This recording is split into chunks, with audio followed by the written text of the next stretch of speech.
The basement door slammed behind me with such force that dust particles danced in the thin beam of light streaming through the keyhole. My heart hammered against my ribs as I stumbled down 3 steps before catching myself on the cold railing. "Have fun with the spiders, Sienna." Madison's voice dripped with venom from the other side. The lock clicked into place, and her footsteps faded away upstairs, each one echoing like a nail in my coffin. "I'm Sienna, and this is how my 16-year-old stepdaughter decided to welcome me home after my first business trip as a married woman." "Madison, this isn't funny." I pounded on the door, my fist connecting with solid wood. The impact sent shockwaves up my arm, but the pain barely registered through my rising panic. "Let me out right now, Stepdaughter." Silence answered. Well, not complete silence. Something scuttled in the darkness behind me, and my skin crawled. I fumbled for my phone,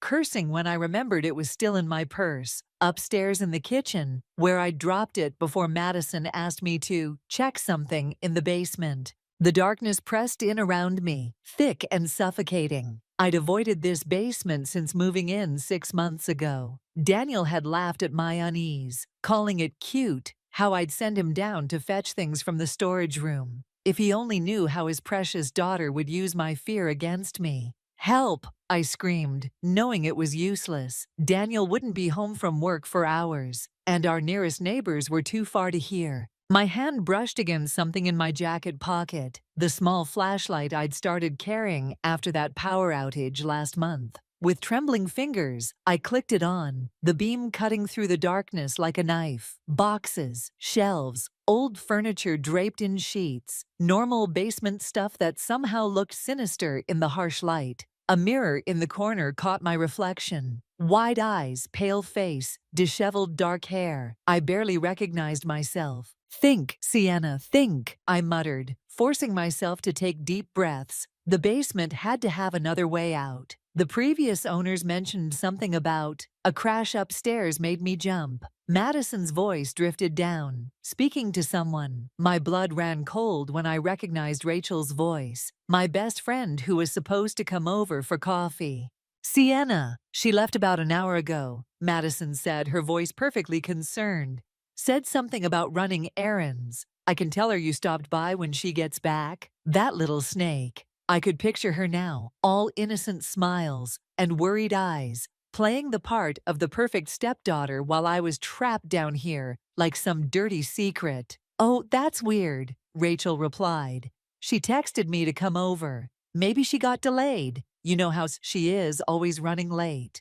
The conversation continued, but their voices grew fainter. No, no, no. Rachel couldn't leave. She was my only chance. I opened my mouth to scream again, but stopped. Madison would only turn it against me somehow. She'd been doing that for months, twisting every situation, making me look unstable, paranoid. Even Daniel had started giving me those concerned looks, suggesting maybe I was too stressed at work. My flashlight beam caught something else. A small window near the ceiling, mostly blocked by an old bookshelf. If I could climb up, but as I moved closer, I noticed the window had been painted shut recently. The paint was still tacky in spots. This wasn't an impulsive act. Madison had planned this.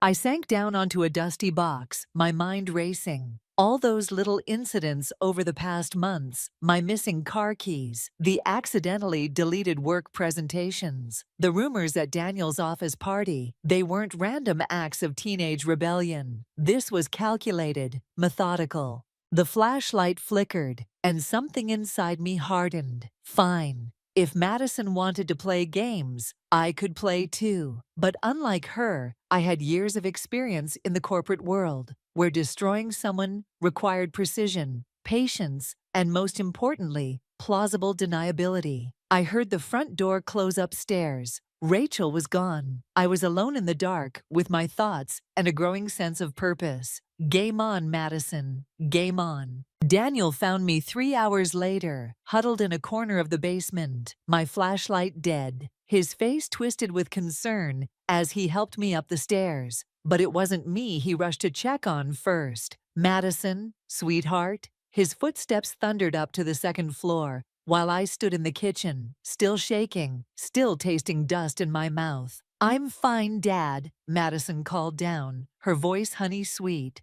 "Just finishing my homework." I gripped the kitchen counter until my knuckles went white. The lies came so easily to her, wrapped in teenage innocence and practiced charm. When Daniel returned, he wrapped his arms around me, but his eyes were distant, already processing how to minimize this latest misunderstanding. "The door must have stuck again," he said, rubbing my shoulders. "I'll have someone look at it this weekend." "The door didn't stick," I said, stepping away from his embrace. "Madison locked me in there, on purpose." His sigh felt like a knife between my ribs. "Sienna, honey, I know things have been challenging, but Madison wouldn't do that." Shadow, our black cat, wound between my legs, purring. "At least someone in this house was on my side. Have you even asked her? She's been in her room all afternoon, studying for her chemistry test." He loosened his tie. A gesture I'd learned meant he was done discussing the topic. "Maybe you should lie down. You look pale." The doorbell rang before I could respond. Through the front window, I spotted Rachel's car. She must have come back, worried when I didn't answer her texts. Madison appeared at the top of the stairs, as if summoned. "I'll get it." "No," I said, my voice sharper than intended. "I'll get it." But Madison was already halfway down, shooting me a look that said she knew exactly what would happen if I tried to tell Rachel the truth. She'd twist it, like she always did, make me sound paranoid, unstable, the crazy stepmother trying to come between a father and his daughter. Rachel's smile faltered when she saw my face. "Sienna, are you okay? I stopped by earlier, but..." "She was running errands," Madison cut in smoothly. "Right, Sienna?" I felt Daniel's presence behind me, waiting to see how I'd handle this. One wrong move, and I'd be the villain in tonight's dinner conversation. Again. "Right," I forced myself to say. "Sorry about that, Rachel. I should have texted." Rachel's nurse's instincts kicked in. I could see it in the way her eyes narrowed, assessing me. "Well, I brought that book you wanted to borrow. Mind if I come in for a minute?" "Actually," Madison piped up, "we were just about to have a family dinner. Dad promised to help me with my chemistry homework after." Daniel's hand squeezed my shoulder. "Rain check, Rachel." I watched my best friend leave, taking with her my chance to expose Madison's true nature. Through the window, I saw our neighbor Ethan walking his dog, pausing to wave at Rachel's retreating car. He glanced up at our house, and for a moment, our eyes met. Something in his expression suggested he'd witnessed more than he let on. "I'm starving," Madison announced, heading for the kitchen. "Sienna, didn't you say you were going to make that pasta thing tonight?" My hands clenched into fists. The pasta thing, the recipe she'd specifically requested this morning, knowing exactly how her afternoon plans would unfold. "I need to check something for work," I said, heading for the stairs. "You two go ahead." In our bedroom, I pulled out my laptop and opened a new document, started typing. Every incident, every misunderstanding, every manipulative moment since I'd married Daniel 6 months ago. Times, dates, witnesses, the paint on the basement window, Rachel's visit, Ethan's knowing look. Madison wanted to play chess, fine, but she'd forgotten something crucial about me. Before I met Daniel, I'd spent 15 years in corporate marketing, where documenting everything wasn't paranoia, it was survival. "Sienna," Daniel called up. "You coming down?" I saved the document and named it Insurance. "Be right there," I called back, a plan already forming in my mind. Madison might have Daniel wrapped around her finger, but she'd made a critical mistake today. She'd shown her hand too soon. And I'd learned long ago that the best revenge isn't served hot or cold. It's served with a smile and impeccable documentation. The email from my boss arrived during dinner. Another presentation corrupted, another deadline missed. My hands trembled as I read it on my phone under the table. Madison's voice chattering about her day, providing perfect cover. And then Jessica said the funniest thing about Sienna's outfit at the school fundraiser last week. My head snapped up. "What fundraiser?" The conversation screeched to a halt. Daniel's fork paused halfway to his mouth. The one you promised to help organize, Madison said, eyes wide with practiced innocence. Everyone was asking where you were. I had to tell them you forgot. I never promised. I stopped remembering the deleted calendar entries I discovered last week, the missing emails, the convenient, technical glitches that seemed to follow me lately. It was pretty embarrassing, Madison continued, picking at her salad. Mrs. Peterson said maybe you were still adjusting to family life. Daniel cleared his throat. Madison, that's enough. But it wasn't enough, not anymore. Show me your phone, he said, spisket. Madison clutched her phone closer. Show me your phone right now. Dad, she turned to Daniel, tears already welling up. She's being crazy again. Sienna, Daniel's voice carried that warning tone I'd grown to hate. Let's not. A notification pinged on my laptop upstairs. Another email. Probably another crisis. I pushed back from the table, my chair scraping against hardwood. I need some air. Outside, the evening air felt thick with unspoken accusations. I walked to the end of our driveway, then kept walking, my heels clicking against pavement like a metronome, counting down to disaster. Rough night, I startled. Ethan stood in his front yard, garden hose in hand, though his flowers looked thoroughly watered. Just family dinner theater, I said, aiming for lightness and missing by miles. Interesting performance the other day, he said, eyes sharp despite his casual tone. When Madison told your friend you weren't home, my breath caught. You saw that. I see a lot from my office window. He coiled the hose slowly. Like how your stepdaughter seems to have a habit of going through your car when you're not around. The missing presentation files, the corrupted emails, the calendar chaos. Why are you telling me this? Ethan's smile didn't reach his eyes. Let's just say I recognized the signs. My ex-wife's daughter had similar hobbies. Before I could respond, my phone buzzed. Daniel, come home, we need to talk. Careful, Ethan called as I turned to leave. Teenagers like Madison? They're playing chess while everyone else is playing checkers. Back home, Daniel waited in his study. Madison's crying echoed from upstairs, a performance worthy of Broadway. This has to stop, he said, rubbing his temples. These accusations, this paranoia. Check her phone, I interrupted. Just check her phone, Daniel. If I'm wrong, I'll apologize. She's 16. She deserves privacy. And I deserve not to have my career sabotaged. Shadow leaped onto the desk between us, tail twitching. In the silence that followed, Madison's sobs grew louder, more theatrical. I think, Daniel said carefully, maybe you should stay with Rachel for a few days. Clear your head. Something snapped inside me. You want me to leave? Just temporarily, until things calm down. I laughed, a harsh sound that made Shadow's ears flatten. Things won't calm down, Daniel. They'll get worse, because that's exactly what she wants. His face hardened. That's enough. No, it's not enough. It's nowhere near enough. I moved toward the door, then stopped. But it will be. Upstairs, Madison's crying ceased abruptly. In that moment of silence, I made my decision. Ethan was right. This was chess, not checkers, and I'd just spotted my opponent's weakness. I'll pack a bag, I said, watching Daniel's shoulders sag with relief. But first, I need to send a work email. He nodded, already reaching for his phone to comfort his daughter. In our bedroom, I opened my laptop and created a new email address. Then I started typing. Dear Mrs. Peterson, I recently learned about the fundraiser incident and wanted to clarify something. Madison wanted to play, fine, but she'd forgotten something crucial about chess. Sometimes the queen has to leave the board to win the game. Rachel's guest room felt like exile, but it gave me space to think. 3 days had passed since Daniel suggested I clear my head, and my phone remained silent except for work emails, each one a fresh disaster I couldn't quite prove was Madison's doing. You need to eat something, Rachel said, setting down a plate beside my laptop. The smell of toast turned my stomach. I found something, I said instead, turning the screen toward her. Look at these timestamps. Rachel leaned in, squinting at the email logs. Every corrupted file, every missed meeting. They all happened when Madison was supposedly at debate team practice, which means there is no debate team this semester. I checked with the school.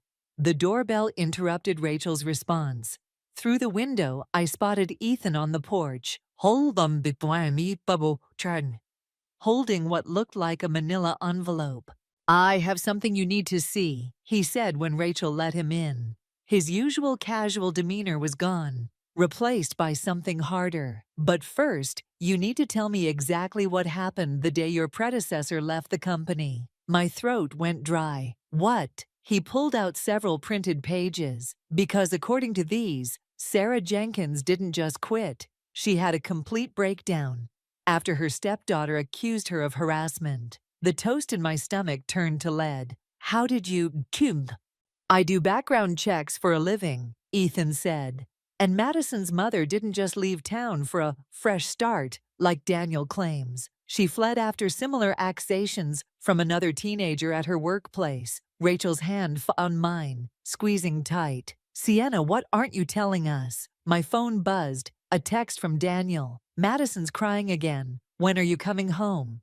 "It's a pattern," Ethan continued, laying out more papers. "3 women before you, all stepmothers, all professionally discredited, all gone within a year." "But why would Daniel?" Rachel started. "Because he gets to play the hero," I whispered, pieces clicking into place. The devoted father protecting his daughter, the understanding husband supporting his unstable wife. My phone buzzed again. "Madison this time. I miss you, maybe I overreacted. The perfect trap. Return home and face more sabotage, or stay away and prove I'm abandoning my family." "There's more," Ethan said quietly. "Your company's HR department received an anonymous complaint yesterday about inappropriate behavior toward a minor." The room spun. Rachel cursed, but I barely heard her. All I could see was Madison's innocent smile, her perfectly crafted tears, her father's concerned frown as he suggested I take some time away. My phone lit up with another text from Daniel. "We should talk. Come home tonight?" "Don't," Rachel said, reading my expression. "Sienna, whatever you're thinking." But I was already grabbing my coat.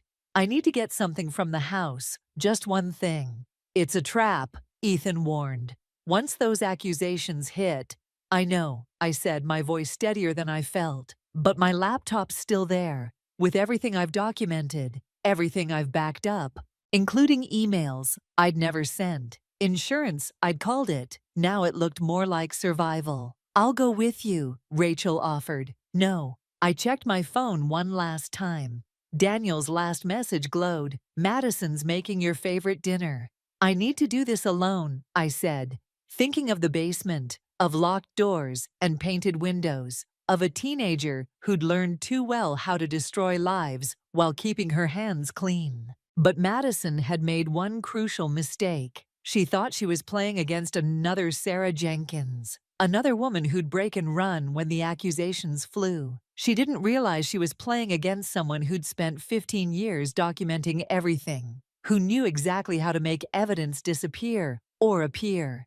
"If I'm not back in an hour," I told Ethan, "send everything you found to these email addresses." I scribbled down 3 contacts: my lawyer, my boss, and most importantly, Mrs. Peterson from the school board. Rachel grabbed my arm. "What are you going to do?" I thought of my hidden files, of Madison's careful manipulations, of Daniel's practiced concern.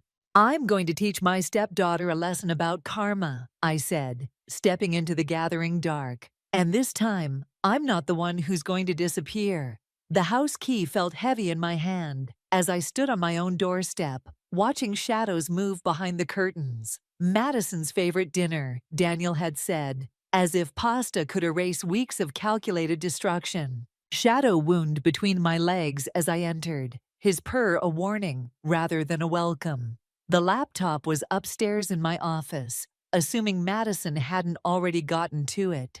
"Sienna?" Daniel's voice from the kitchen. "Is that you?" I kept my footsteps silent on the stairs, counting seconds. 3 minutes to grab the laptop, 2 to transfer the files, 1, 2. "I knew you'd try something like this." Madison stood in my office doorway, my laptop open on her lap. Her smile reminded me of a documentary I'd once watched about predators. "That's private property," I said, my voice steadier than my hands. "Like Sarah Jenkins' private emails?" She turned the screen toward me. "The ones where she begged Dad not to believe the lies? Or maybe Catherine Mills' resignation letter, the one she wrote right before her nervous breakdown?" Each name hit like a slap. "How long have you been planning this?" "Since Dad first mentioned you." She set the laptop down carefully. "You seemed smarter than the others, though. I actually had to work for this one." Footsteps on the stairs, Daniel coming to complete their performance.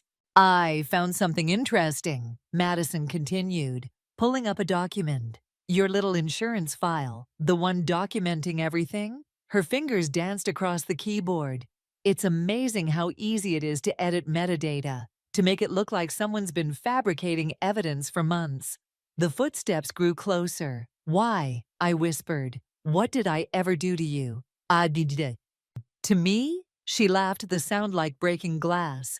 "Nothing. That's not the point. It's what you did to Dad. Made him think he needed someone else. Made him forget about Mom. Your mother left because you people always leave." Her mask slipped just for a moment. "But Dad stays. He always stays with me." Daniel appeared in the doorway, his concerned expression so perfectly rehearsed, it made my stomach turn. "Everything okay up here?" he asked, as if he hadn't heard every word. Madison's tears appeared on cue. "I was just trying to apologize, Dad," but she started accusing me again. I looked between them, father and daughter, their routine polished by practice. How many times had they performed this play? How many women had stood where I stood, realizing too late they were never meant to have a permanent role? But I wasn't Sarah Jenkins or Catherine Mills. I pulled out my phone, dialed without looking, put it on speaker.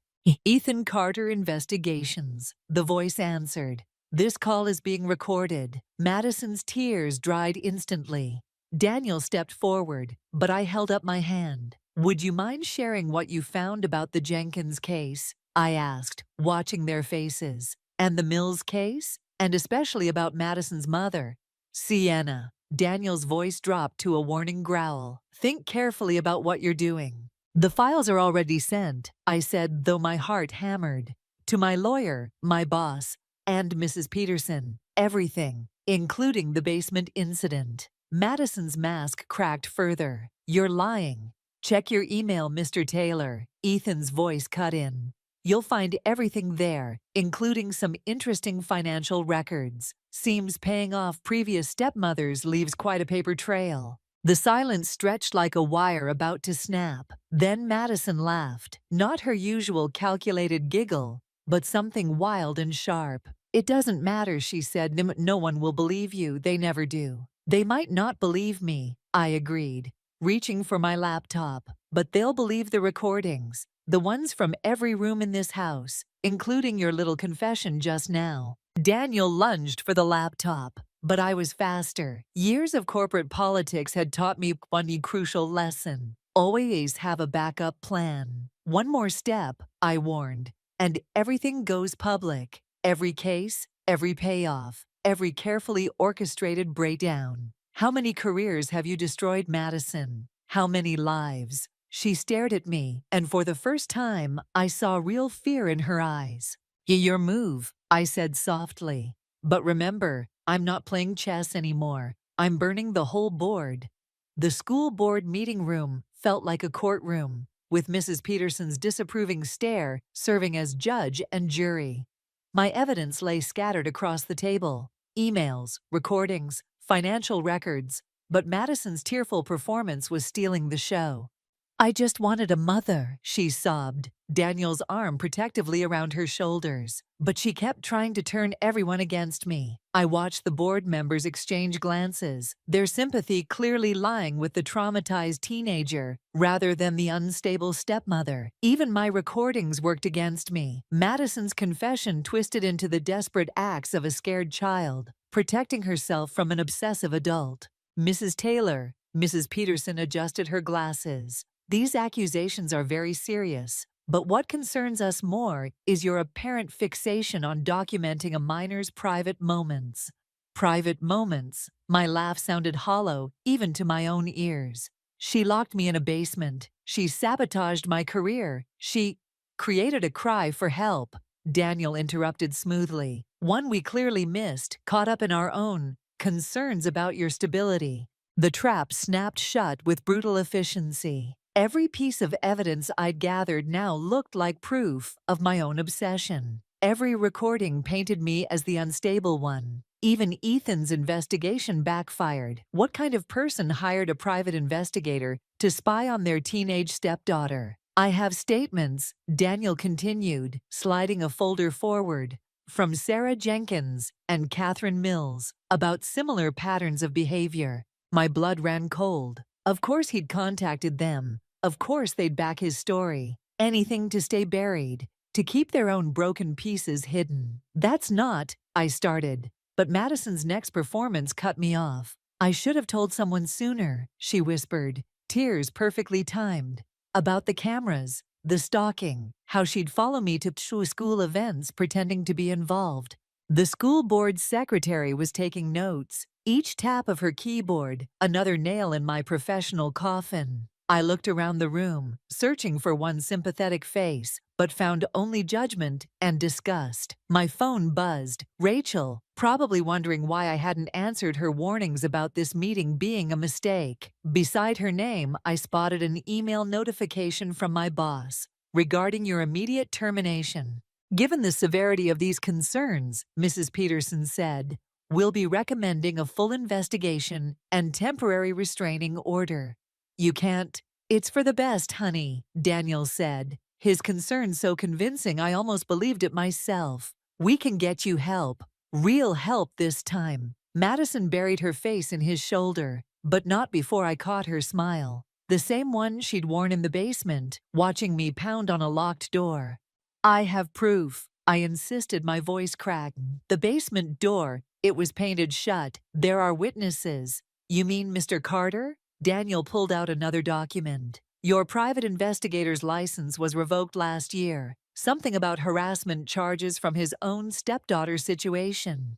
The final piece clicked into place. Ethan hadn't been helping me. He'd been setting me up. Another player in Madison's elaborate game. If you'll excuse us, Daniel stood, gathering Madison close. My daughter's been through enough today. I watched them leave, Madison's tears had already dried, her performance complete. Through the window, I spotted Ethan waiting in his car, a silent reminder that I'd never really had allies, only carefully placed props in someone else's story. Mrs. Peterson cleared her throat. Mrs. Taylor, given these developments, we strongly suggest you seek professional help and stay away from Madison. My evidence sat useless on the table, transformed from ammunition into proof of my own unraveling. Every move I'd made, every precaution I'd taken, had been anticipated and turned against me. You don't understand, I whispered, but the room was already emptying, leaving me alone with the ruins of my reputation and career. My phone buzzed again. An email from Daniel's lawyer this time. Divorce papers, probably. The final act in Madison's carefully orchestrated destruction. I'd thought I was burning the chessboard, but I'd never been a player at all. Just another piece to be sacrificed in Madison's game. My moves predicted and countered before I'd even made them. The question wasn't how to win anymore. The question was whether I had anything left to lose. Rachel's spare bedroom had become my war room, walls covered with printouts and photos. 3 weeks since the school board meeting, and I'd finally found what I was looking for. In Daniel's banking records, of all places. My phone buzzed. Madison. Miss you, Sienna. Dad says you can come home if you agree to counseling. I ignored it, focusing on the document in front of me. Regular payments to a private account, starting exactly when Madison's mother disappeared. Not alimony, not child support, something else. The doorbell rang. Through the window, I spotted Daniel's car in the driveway. You shouldn't be here, I said through the crack in the door. Madison's in trouble, he replied, his face drawn. Real trouble. She needs you. I almost laughed. Like Sarah Jenkins needed you, or Catherine Mills, or Madison's mother? His expression shifted, something darker replacing the practiced concern. You don't know what you're talking about. Actually, I held up my phone. I do. I found her, Daniel. Madison's mother? She's not living her best life in California, like you told everyone. She's in a psychiatric facility in Oregon, under a different name, paid for by you. The mask slipped completely. You had no right. To what? Investigate why 3 women before me had mental breakdowns, why they all claimed Madison was destroying their lives, right before being diagnosed with paranoid delusions? A car door slammed behind him. Madison emerged, her usual perfect composure cracking around the edges. You're supposed to be gone, she spat. They all leave, that's how it works. Madison, Daniel warned, but she was already pushing past him into the house. You ruined everything. She grabbed the nearest paper from my wall, tearing it down. We were happy before you came, before all of them came. Were you? I kept my voice steady. Or were you just better at hiding it then? She whirled on me, tears replaced by something feral. You don't understand. None of you understood. He's mine. Madison, stop. Daniel reached for her, but she shoved him away. You promised, she screamed at him. You promised after Mom that you would just be us. But you kept bringing them home trying to replace her. The pieces clicked into place. Not just a jealous daughter, a traumatized child, enabled by a father too guilty to set boundaries. Each new wife a fresh target for Madison's rage. Each breakdown carefully orchestrated to maintain their dysfunctional dynamic. Your mother's not gone because she abandoned you, I said softly. She's gone because she saw what you were becoming, what your father was letting you become. Madison lunged, but I was ready. The phone in my hand was still recording, still broadcasting live to Rachel's laptop downstairs, to my lawyer's email, to Mrs. Peterson. Tell them, I demanded as Daniel tried to separate us. Tell them how you did it, how you made each of us look crazy, how your father helped cover it up. You don't know anything, but her voice cracked, the perfect performance finally faltering. Meg, I know about the payments, the facility, the NDAs they all signed. I turned to Daniel. How long before Madison turns on you too? When you eventually try to date again, when you can't meet her demands. That's enough, he growled. But Madison was already backing away, her carefully constructed world unraveling. You said no one would find out, she whispered to her father. You promised they'd think Mom just left. Daniel's face went pale. Maddie, honey, I did it for you. Her voice rose hysterically. All of it. The basement, the emails, making them look crazy, just like you said Mom was crazy. So they'd leave us alone. The front door opened. Rachel stood there, her phone displaying the live recording. Behind her, Mrs. Peterson and 2 police officers. Madison's scream of rage would have been theatrical if it hadn't been so real this time. As the officers stepped forward, I saw her mask crack completely, revealing the broken child beneath the manipulator. I'm sorry, I said, though I wasn't sure to whom, the traumatized teenager, the enabler father, or the women before me who hadn't escaped the basement's shadows. Sometimes winning feels exactly like losing.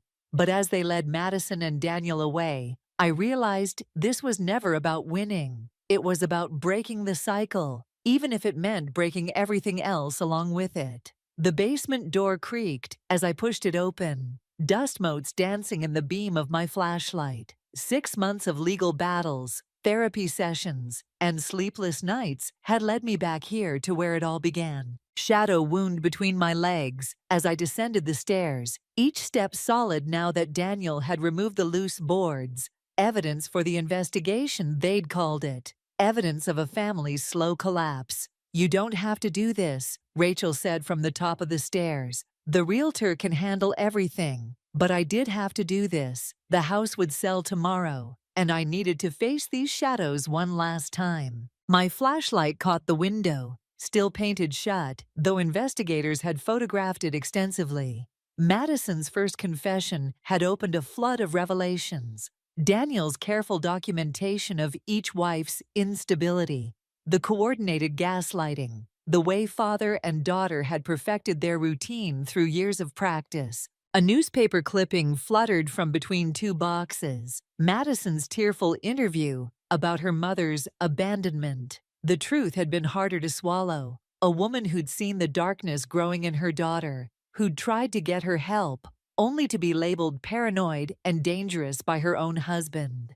Found something? Rachel called down. Just ghosts, I answered, moving deeper into the basement. My phone buzzed. Another email from Madison's therapist, requesting a meeting. I'd declined the previous 3. Some bridges couldn't be rebuilt, shouldn't be rebuilt. The last time I'd seen Madison, being led away in handcuffs, she'd looked so young, so broken. But I'd seen the calculation behind her tears, even then. A soft thump made me turn. Shadow had knocked over a box, spilling photos across the floor. I knelt to gather them, freezing when I recognized the faces. Daniel's previous wives, all smiling, all unaware of what awaited them. Each photo carefully dated, documented, like exhibits in a case that would never see trial. Sienna, a new voice from upstairs. You okay down there?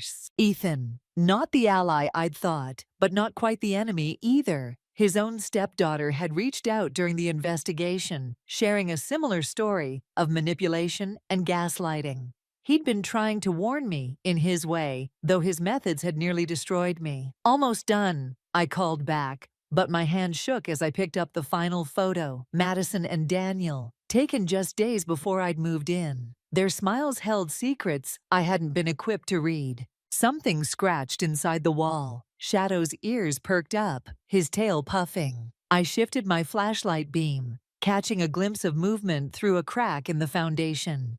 The basement had always held secrets, but some were better left buried. I gathered the photos and documents, more evidence for the growing case file. Daniel's trial would start next month, though Madison's juvenile hearings had already begun.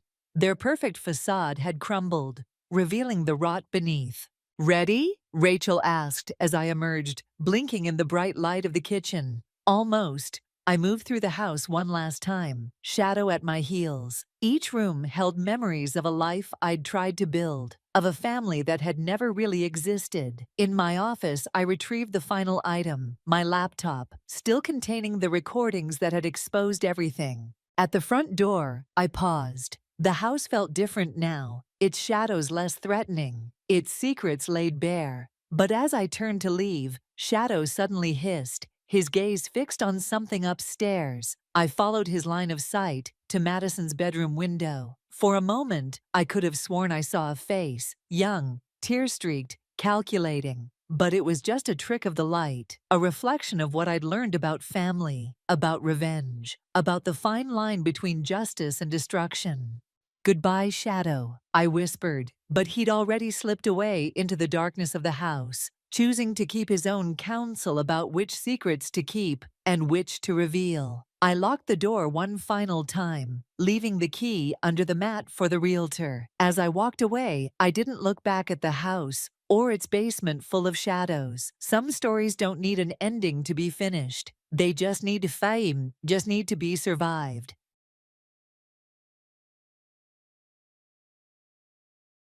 My name is Sarah Miller. I'm a 40-year-old housewife who's just turned 40.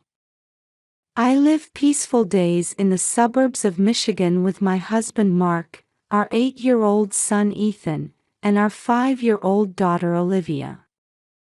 As I was making pancakes in the kitchen with the morning sun streaming in, as usual, I felt small arms wrap around my waist from behind. Good morning, Mom. Are there blueberries in today's pancakes? I turned around to see Ethan looking up at me with eyes full of expectation. His brown hair was messy from sleep. I couldn't help but smile. Yes, they're your favorite, aren't they? Yay! Ethan happily bounced around and sat at the table. Olivia came right after, sitting next to Ethan in her pink pajamas. I want blueberries too. Of course, there's enough for everyone. Finally, Mark appeared, patting each of the children's heads before giving me a kiss. Good morning, Sarah. Another lovely morning, isn't it? Good morning, Mark. At the time, I didn't realize how precious these ordinary morning scenes were. Weekdays pass by in a flurry. Mark is busy managing his auto parts company, and I spend my days taking care of the children and housework. Still, we always made sure to spend time together as a family on weekends. We'd have picnics in the park, participate in reading clubs at the local library. Sometimes we'd all go cheer for Ethan at his baseball games. Olivia is still engrossed in t-ball practice. One evening, Mark came home looking excited. Sarah, everyone. I have wonderful news. The children ran to their father. What is it, Dad? We're going to Disney World in Florida next month. The children's cheers echoed throughout the house. Both Mark and I felt truly happy seeing the joy on our children's faces. The days of preparation were like the lead-up to Christmas. The children looked at guidebooks almost every day, listing the attractions they wanted to visit. While I was busy with packing, I felt my heart flutter at my family's smiles. And then, the long-awaited day of the trip arrived. Ethan, did you put on sunscreen properly? Yes, I did. Olivia, you didn't forget your hat, did you? I've got it, Mom. Reassured by the children's energetic responses, we headed to the airport. The first few days in Florida were like a dream. Taking photos with Mickey Mouse, riding thrilling roller coasters. The children's eyes sparkled, and Mark and I felt like we had returned to our childhood. However, that happiness suddenly turned into a nightmare. On the afternoon of the fourth day of our trip, we were at Magic Kingdom. Mark suggested, let's all have some ice cream, and we headed towards a nearby stand. I need to go to the bathroom, Ethan said. All right. Go with Dad. Mark nodded and took Ethan's hand. We'll be right back. No one imagined that those would be Ethan's last words. When they didn't return after 15 minutes, I started to feel anxious. Olivia, let's go look for Dad and Ethan. We held hands and searched around, but we couldn't find them anywhere. Panic began to set in. When I finally found Mark, his face was pale. Sarah. Ethan is gone. From that moment, our lives changed completely. The happy days we had known became a distant memory. After Ethan disappeared, our lives changed completely. The dreamlike time at Disney World turned into a nightmare in an instant. That night, we were interrogated by the police in our hotel room. Mark repeated the same explanation over and over. On the way to the bathroom, in the crowd, when I noticed, he was already gone. I held Olivia tightly, desperately trying to hold back my tears. From the next day, we searched every corner of the park. Employees and other tourists helped, but there was no sign of Ethan anywhere. Ethan! Where are you? My cries echoed emptily between the colorful buildings. A week passed, and we had to return home.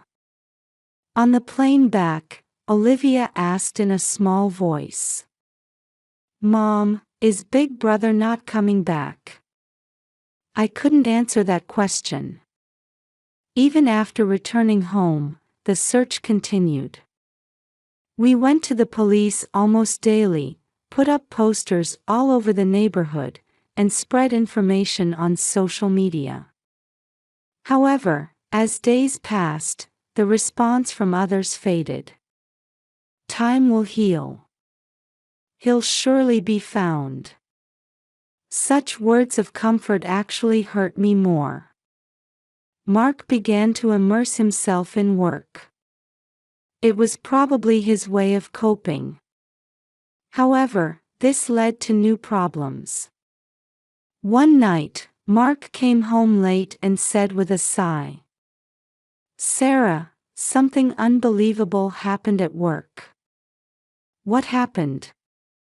"James suddenly bought an expensive foreign car. And in cash." I gasped. I knew about James's promotion, but I didn't think he had that kind of money to spare. And, Mark continued, James has been acting strange lately. It's like he's hiding something. This information added new fuel to my suspicions. The next day, I called Emily and invited her for tea. When we met at the cafe, my sister seemed somewhat uneasy. "Emily, how have you been lately?" "Huh? Oh, fine. Normal." During our conversation, I casually brought up the topic of children. "By the way, do you and James plan to have children?" Emily's expression clouded for a moment. "Well, we've been trying, but it hasn't happened yet." At that moment, Emily's phone rang. She hurriedly answered and left the table. When she returned, her face was pale. "Sorry, Sarah. Something urgent came up. We'll catch up another time." Emily hurried away. As I watched her leave, I felt my suspicions growing in my chest. That night, I confided everything to Mark. Olivia's words, my investigation, and my suspicions about Emily and James. At first, Mark couldn't believe it. "Sarah, what are you saying?" Emily took Ethan. "That's ridiculous." But as I explained each piece of information I had gathered, his expression began to change. Indeed, there are too many strange points. The next day, Mark secretly observed James's behavior at work. In the evening, he came home with a surprised look. "Sarah, James was making a suspicious phone call. Talking about that child." At that moment, the TV news caught our attention. Tonight's top story: a large-scale illegal adoption ring operating across state lines has been busted. This organization, which allegedly arranged children for wealthy and fertile couples. Mark and I looked at each other. Everything was starting to connect. To confirm the truth, we made a bold plan. We decided to sneak into Emily and James's house on a day when they would be out. "Are you sure about this?" Mark asked anxiously. "We have no other choice. It's for Ethan." On the chosen day, we nervously headed to Emily's house. Fortunately, the neighborhood was quiet and deserted. Mark took the role of lookout, and I sneaked in through the back door. The house was eerily quiet. With my heart pounding in my ears, I headed to the second floor. As I approached the spot Olivia had pointed out, I could see a slight misalignment in the wallpaper. With trembling hands, I pushed on the wall, and to my surprise, it opened. A narrow passage appeared, with stairs leading down. It can't be.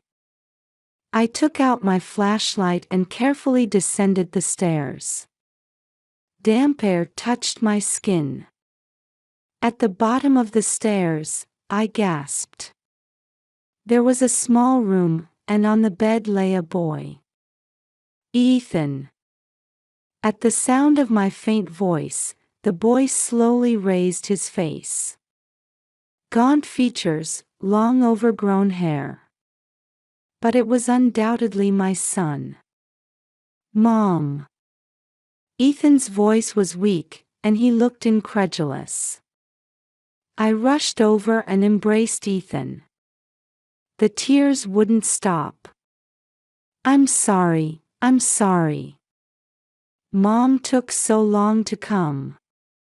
At that moment, I heard a noise from upstairs. Is someone there?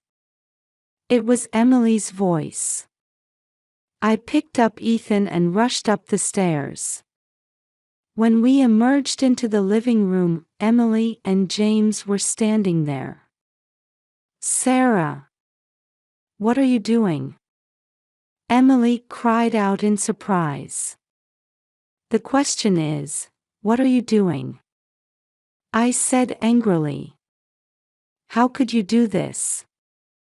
James tried to step forward, but at that moment, Mark burst into the house. I've called the police. You can't escape now. The color drained from Emily and James's faces. No, Sarah. Let me explain, Emily said, looking on the verge of tears. But by then, the sound of police sirens could already be heard. A few minutes later, police officers entered the house.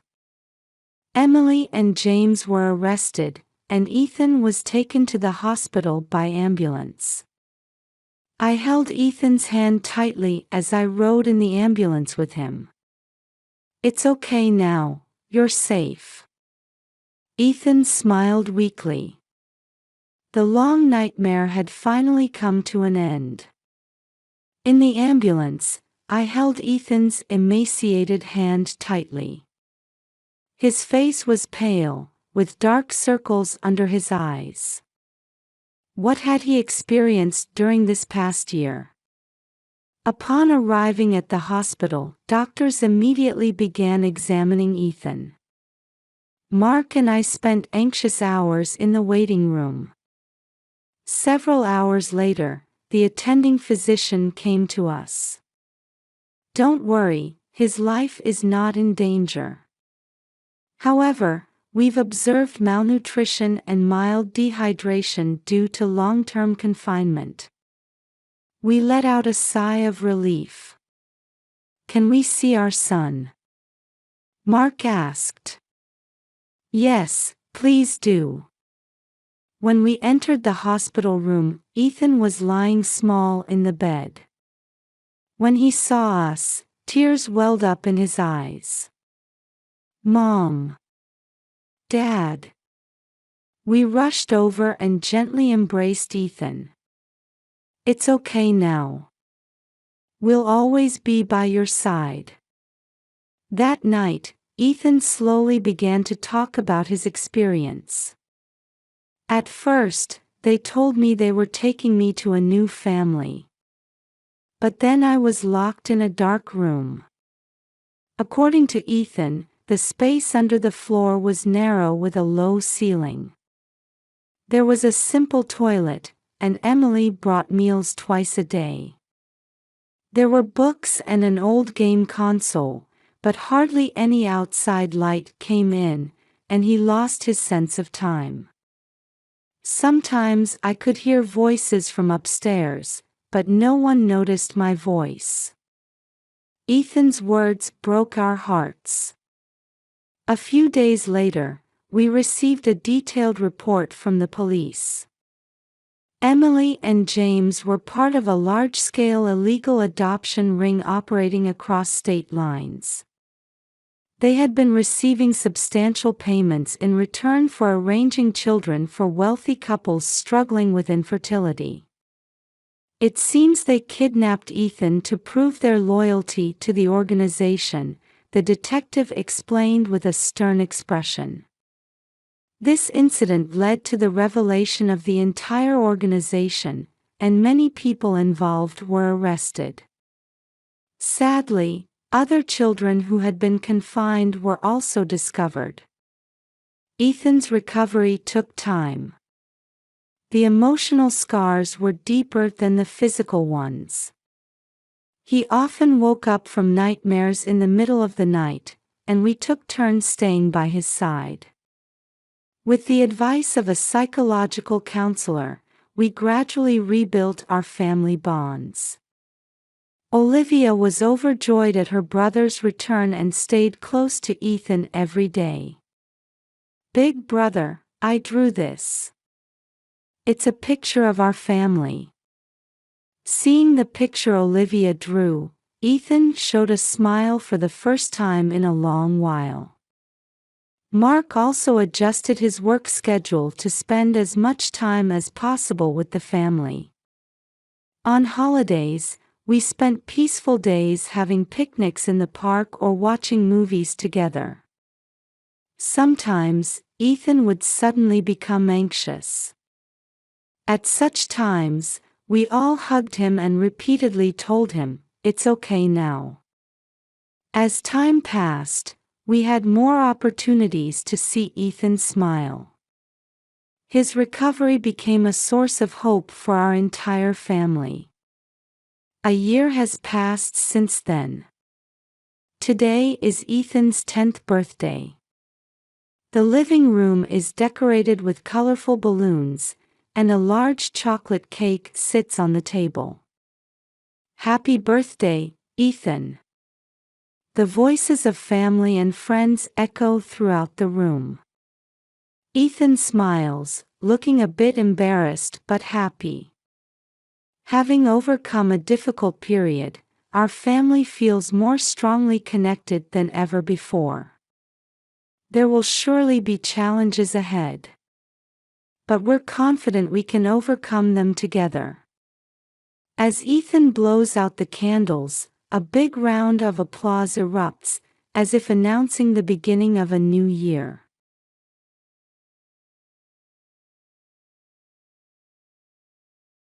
My name is Sarah Thompson. My life has been turbulent from the moment I was born. Being born without sight in my left eye would greatly influence my destiny. My childhood memories are fragmented and hazy. I can't even clearly remember my parents' faces. All I remember is the constant discomfort I felt and the cold looks from my parents. "Sarah, get out of the way. You're in the way, can't you see?" I heard such words almost every day. My parents probably couldn't accept from the beginning that my left eye couldn't see. To them, I might have been a defective product. By the time I started school, I was acutely aware that I was different from other children. It was difficult to make friends, and I was always alone. The teachers were kind to me, but I felt it was out of pity. I remember the day before my 10th birthday, my parents were unusually kind to me. "Sarah, tomorrow is your birthday. We'll take you to a special place." I felt a small hope at my mother's words. Maybe this would deepen our family bond. That's what I thought. The next day, we drove for a long time. I desperately observed the changing scenery outside the window with just my right eye. The lush green cityscape gradually changed to a desolate desert landscape. "We're here, Sarah," my father said. When we got out, the scorching sun enveloped us. Looking around, all I could see was sand and rocks stretching to the horizon. Wait here. We'll be right back, they said. With those words, my parents got into the car. I heard the engine start, and the car drove away. I continued to wait there as my parents had told me. 1 hour, 2 hours. Even as the sun began to set, my parents didn't return. How long did it take me to accept the reality? I had been abandoned by my parents. In the middle of the Arizona desert on my 10th birthday. I cried until my tears dried up. Then, I started walking to survive. Not knowing where I was heading, I just kept walking desperately. My throat was parched, my feet were buried in the sand, and my whole body ached from sunburn. Night fell, and the cold seeped into my bones.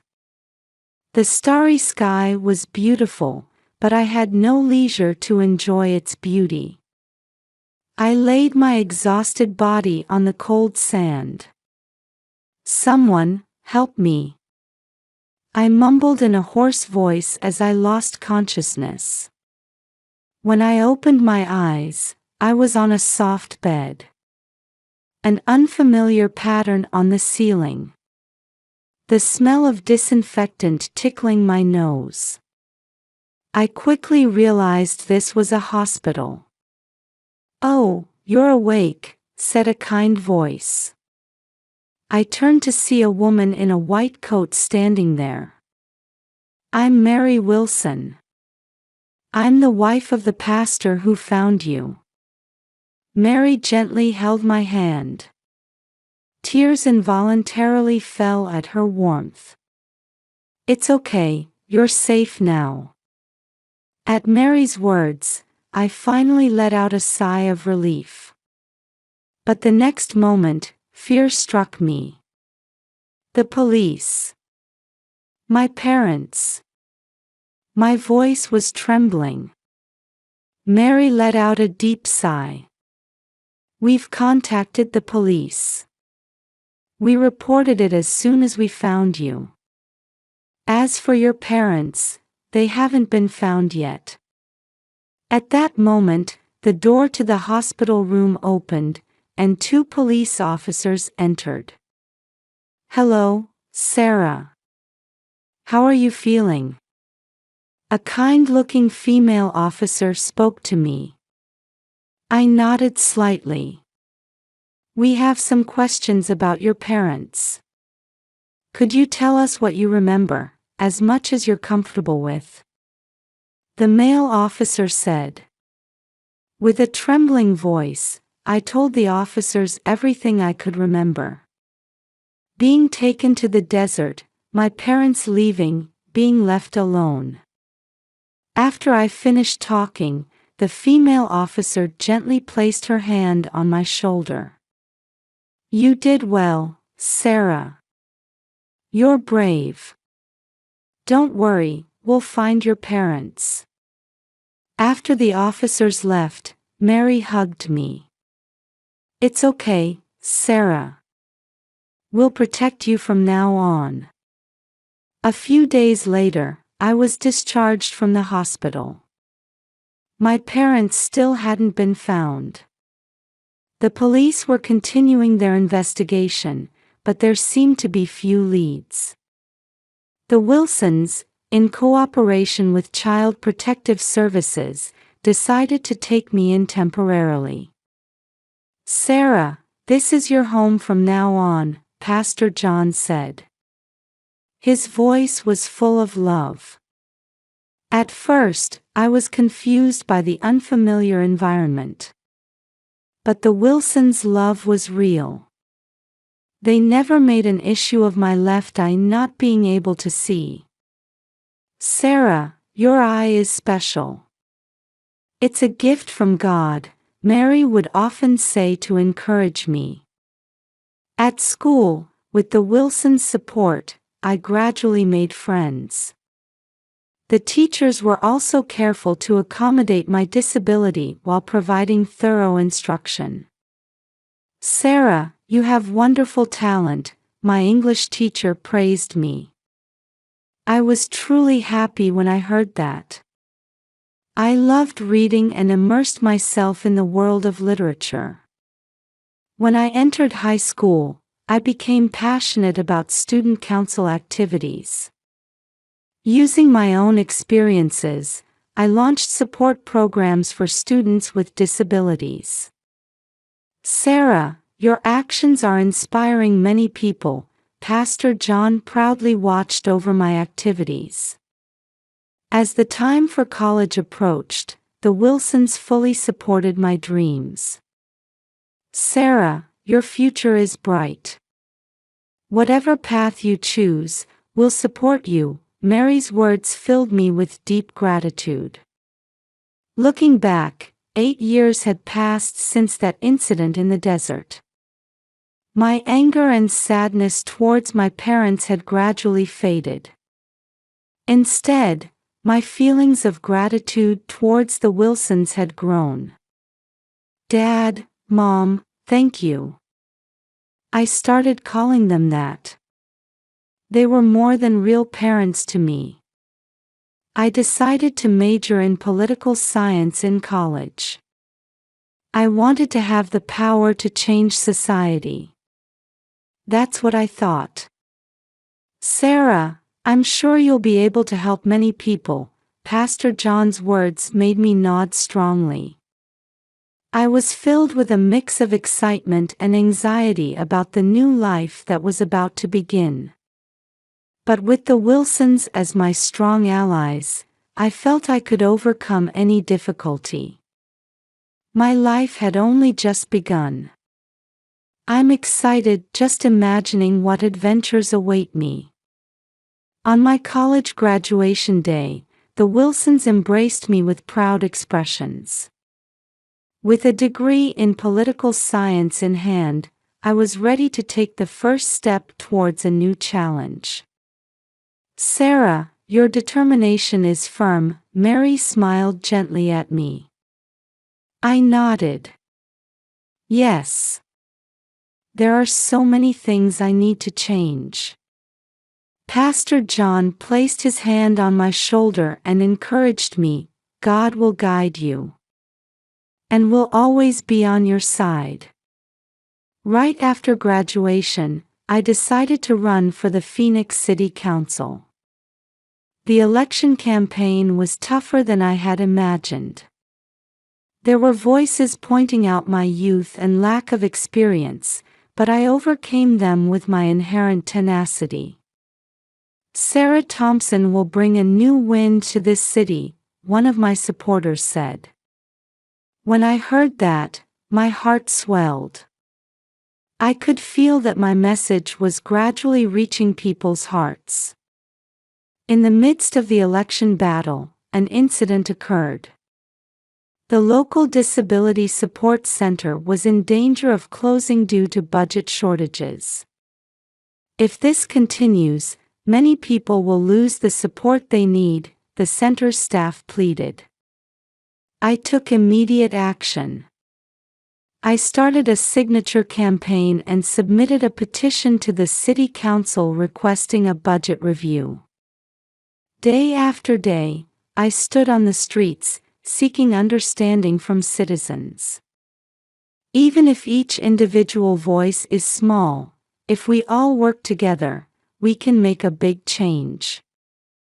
My passion gradually spread to those around me, and many volunteers joined the campaign. As a result, more signatures were collected than expected, and the city council promised to reconsider the budget.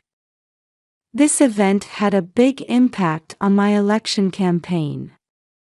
Many citizens highly appreciated my initiative and determination. On election day, I waited for the results with my heart racing. And when the votes were counted, it was decided that I would become the youngest city council member. "Sarah, congratulations." The Wilsons rushed over. Tears were shining in their eyes. "Thank you, Dad, Mom." This is all thanks to you too. My days as a city council member were busier than I had imagined. Meetings, committees, dialogues with citizens. Every day was a series of new challenges. But I cherished each one of them. I particularly focused on advocating for the rights of people with disabilities. Using my own experiences, I proposed various policies such as promoting barrier-free environments, expanding employment support, and improving educational environments.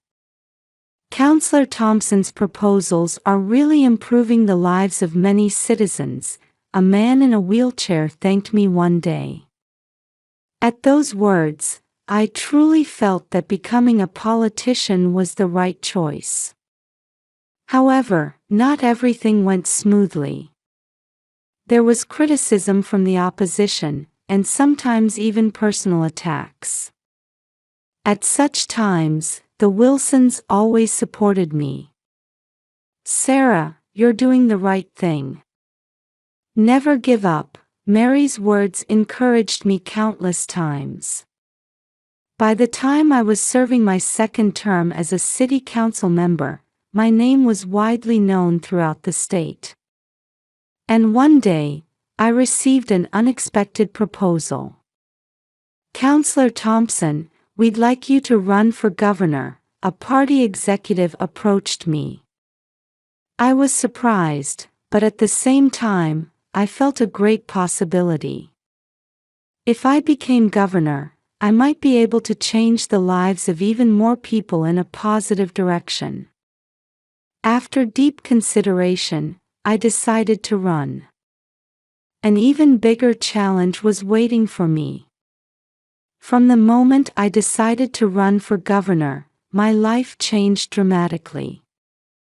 My experience as a city council member was valuable, but policy-making with the entire state in mind was a completely new challenge.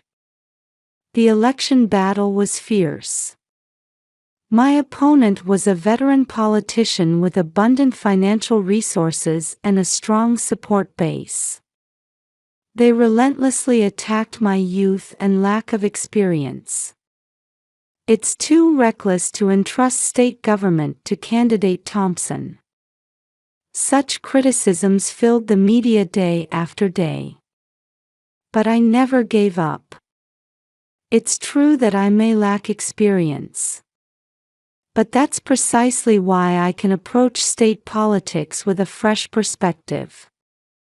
In debates and street speeches, I continued to confidently advocate my beliefs. I presented concrete policies on a wide range of topics, from disability rights advocacy to education reform, environmental protection, and economic revitalization. "Sarah, your passion is moving people's hearts," Mary's words encouraged me. The Wilsons were still my strongest supporters. As the election campaign was entering its final stage, an unexpected situation occurred. The secret of my birth was leaked to some media outlets. Candidate Thompson was abandoned by her birth parents at the age of 10. Sensational headlines circulated throughout the state. I was shaken, but I decided to use this opportunity to honestly talk about my past. It's true that I was abandoned by my parents. But I was blessed with wonderful foster parents and have come this far supported by many people. This experience is the driving force behind my politics. Contrary to expectations, this confession resonated with many voters. My life story of overcoming hardships touched people's hearts. On voting day, I waited for the results with a prayerful feeling. And as the vote count progressed, a surprising fact became clear. I had won. Sarah Thompson decided as the next governor of Arizona. Seeing my face displayed on the TV screen, I couldn't help but shed tears. My long-held dream had finally come true. "Sarah, congratulations." Pastor John embraced me.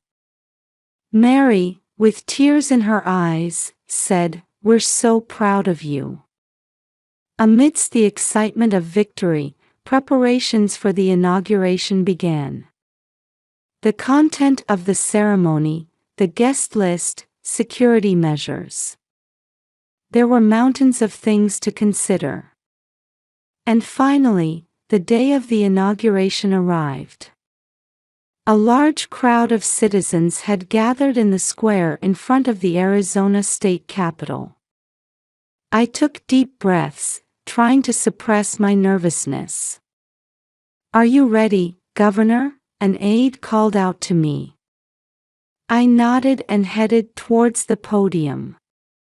"Citizens of Arizona." My voice rang out clearly through the microphone.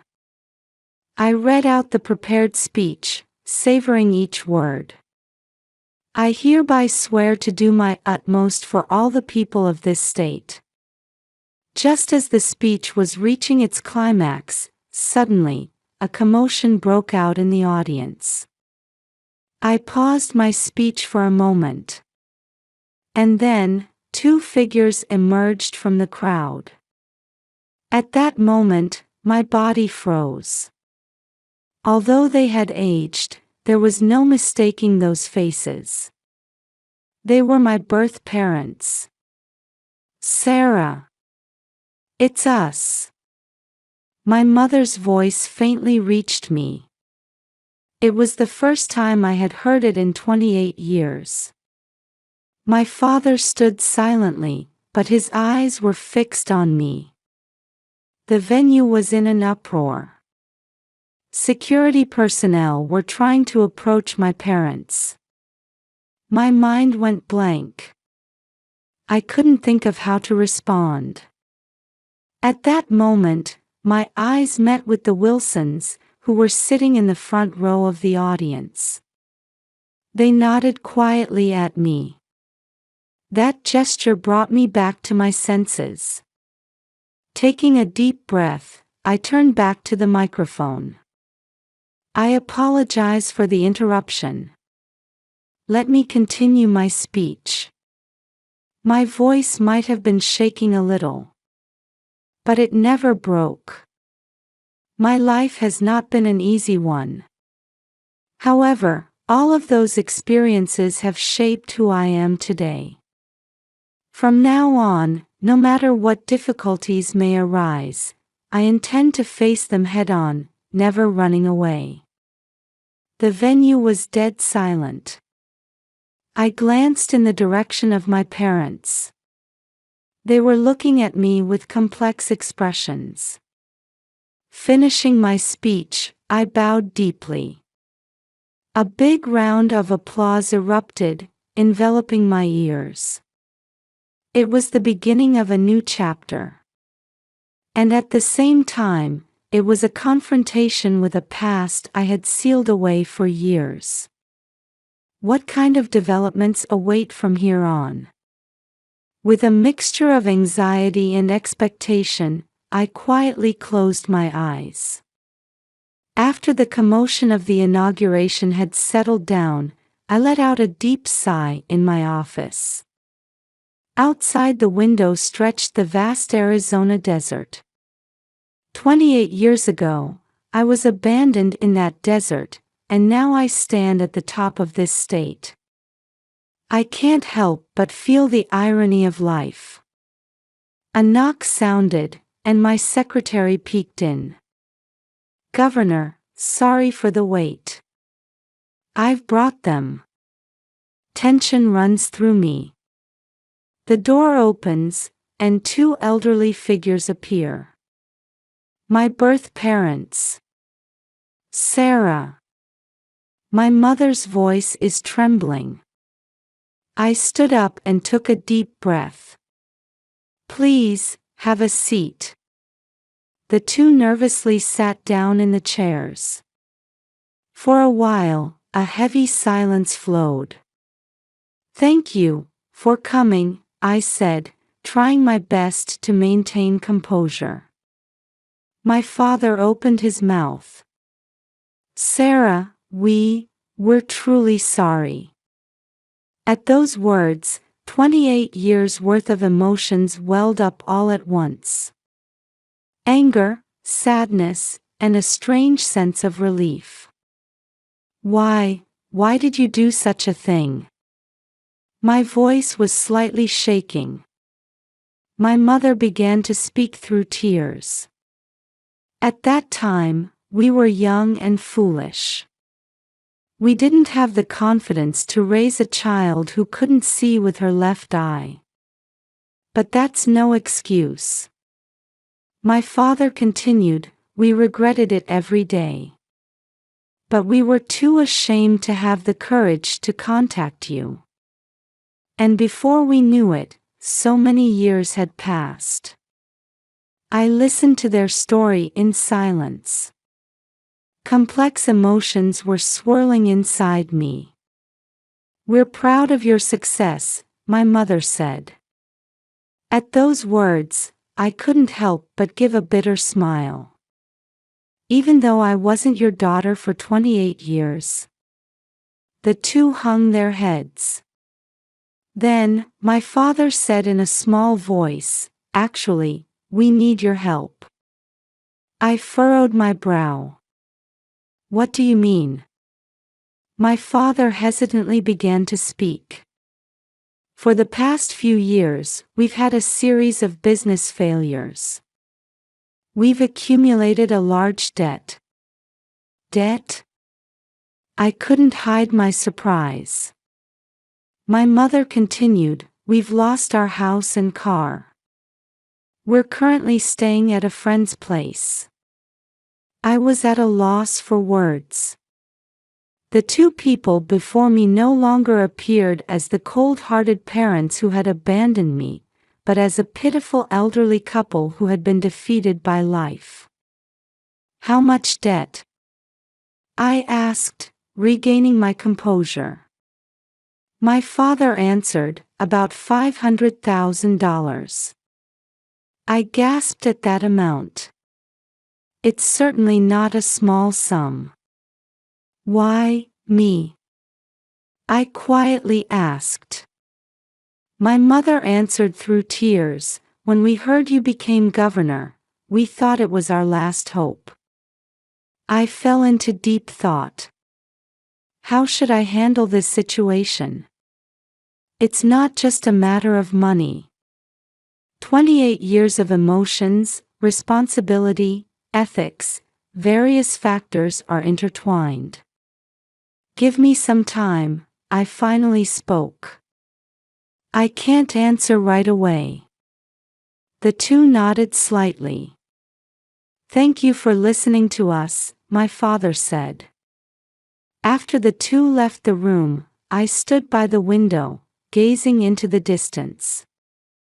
The desert landscape evokes memories from 28 years ago. This unexpected reunion and my parents' dire straits.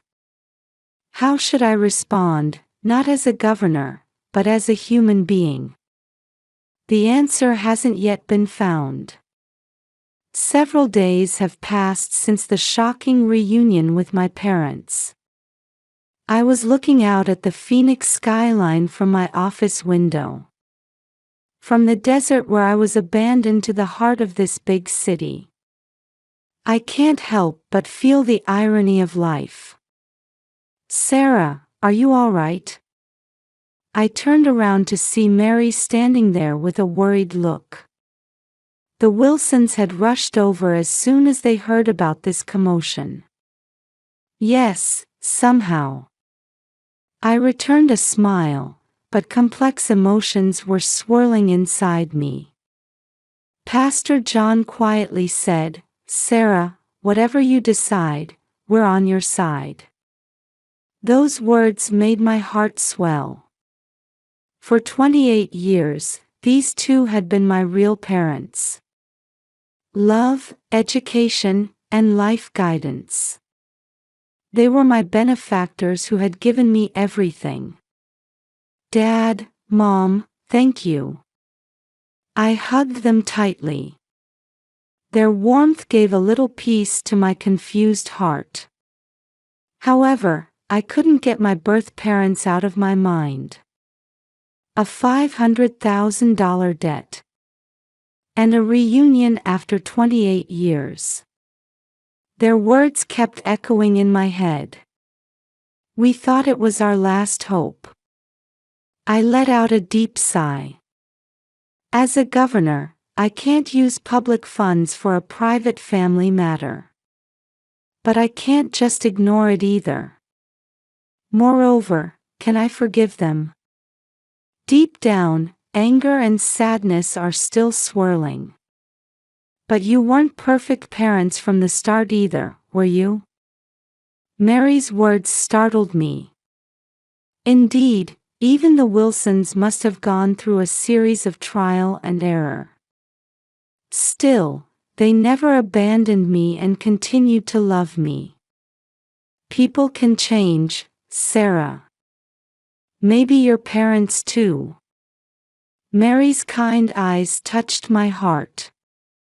A few days later, I called my birth parents to my office again. They appeared with anxious expressions. I have an answer regarding your request, I said. I took a deep breath and continued speaking. As a governor, I cannot use public funds for personal issues.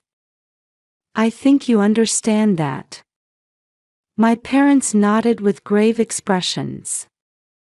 However, I carefully chose my words as I spoke. As an individual, I've thought of a way to help you. Their eyes widened. There are conditions. First, I won't take on your entire debt. You need to make efforts to repay it yourselves. I will support that effort. My father opened his mouth. What do you? There's a state employment support program. You can participate even at your age. Find a job there and gradually repay the debt. I will take on part of the debt on the condition that you participate in the program and receive counseling. My parents seemed at a loss for words. And one more thing, I looked at them with a serious expression. This is the beginning of a new relationship. We can't change the past.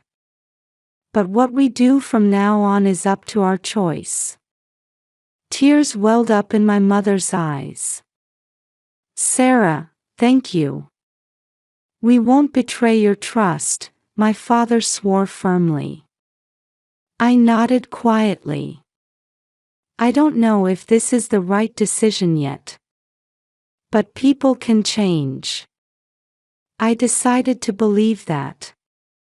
As I watched my parents leave the room, I whispered in my heart.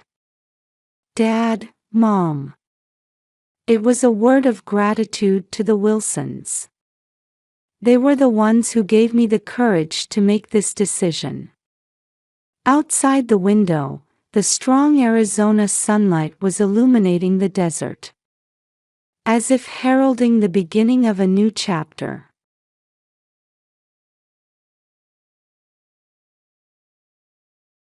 I am Carol Harrison. On a spring morning in the suburbs of Boston, I was savoring my morning coffee while gazing at the flowers in the garden through the window. Even at 62, the morning silence remains my daily source of energy. Grandma, can we go to the park today? Suddenly, my grandson Aiden came running down the stairs. His blue eyes were shining with excitement. Of course, Aiden. But first, we need to have a good breakfast. Aiden is a remarkably intelligent and kind child for his 8 years. Like my son Mark and his wife Sarah, he has a strong intellectual curiosity.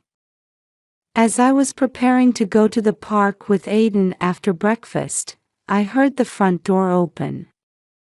"Hey, Mark. About Aiden's cram school." "Sarah, enough about that. Now is not the time." I could hear Mark and Sarah's voices. They've been going through divorce proceedings recently and are in fierce conflict over Aiden's custody. My heart aches, but I must maintain composure in front of Aiden. "Good morning, you two," I called out cheerfully. "Oh, good morning, Mom," Sarah hurriedly put on a smile. "Mom, thanks for looking after Aiden today," Mark said with a tired expression. The tension between the two was almost palpable.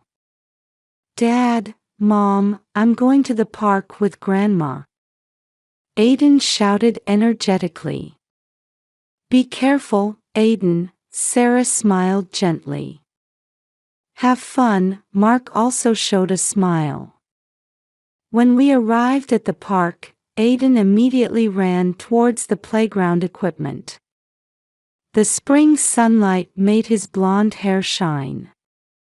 "Aiden, don't go too far," I called out as I sat on a bench. "Okay, I got it." He turned back and waved. I opened the book I had brought and enjoyed reading while occasionally checking on Aiden. The laughter of other children echoed around us. It was a peaceful Saturday afternoon. "Grandma, can you push me on the swing?" Aiden came running over. "Of course, dear." We played on the swing and then built a castle in the sandbox. We were having so much fun that we lost track of time. "I'm a bit thirsty. I'll go buy some juice, so wait here, okay?" "Okay, got it." While I was heading to the vending machine, Aiden continued playing in the sandbox. It was only a matter of minutes. When I returned, Aiden was no longer in the sandbox. "Aiden? Aiden, where are you?" I looked around, but he was nowhere to be seen. My heart started racing. "Aiden!" I desperately searched the entire park. Other parents helped too, but Aiden couldn't be found. Fear enveloped me. With trembling hands, I took out my cell phone and called Mark. "Mark, Aiden. I can't find Aiden anywhere." At that moment, my world began to crumble. When Mark arrived at the park, I was sitting on a bench with my face in my hands. I could hear his footsteps approaching. "Mom." Mark's voice had an urgency I'd never heard before. "Where's Aiden?" I explained the situation through tears. Mark's expression darkened. "Have you called the police?" "Yes, I." Before I could finish, we heard police sirens. 2 patrol cars arrived at the park entrance, and uniformed officers got out. "Are you Mrs. Harrison?" One officer approached us. "Please tell us the details of the situation." As we were explaining to the officer, Sarah arrived, out of breath. "Aiden. Where's Aiden?" Her voice was trembling. Mark briefly explained the situation to her. Sarah glanced at me with what seemed like an accusing look for a moment. But that expression quickly vanished, replaced by one of determination. "Let's search. He must be nearby." The police moved swiftly.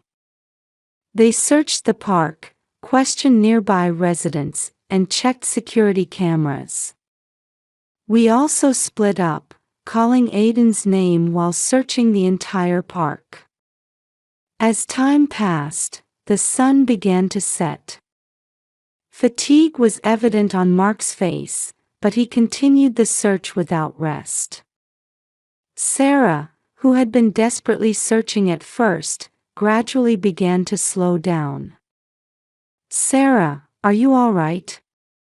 When I called out to her, she turned around, looking slightly startled. "Huh? Oh, yes, just a bit tired."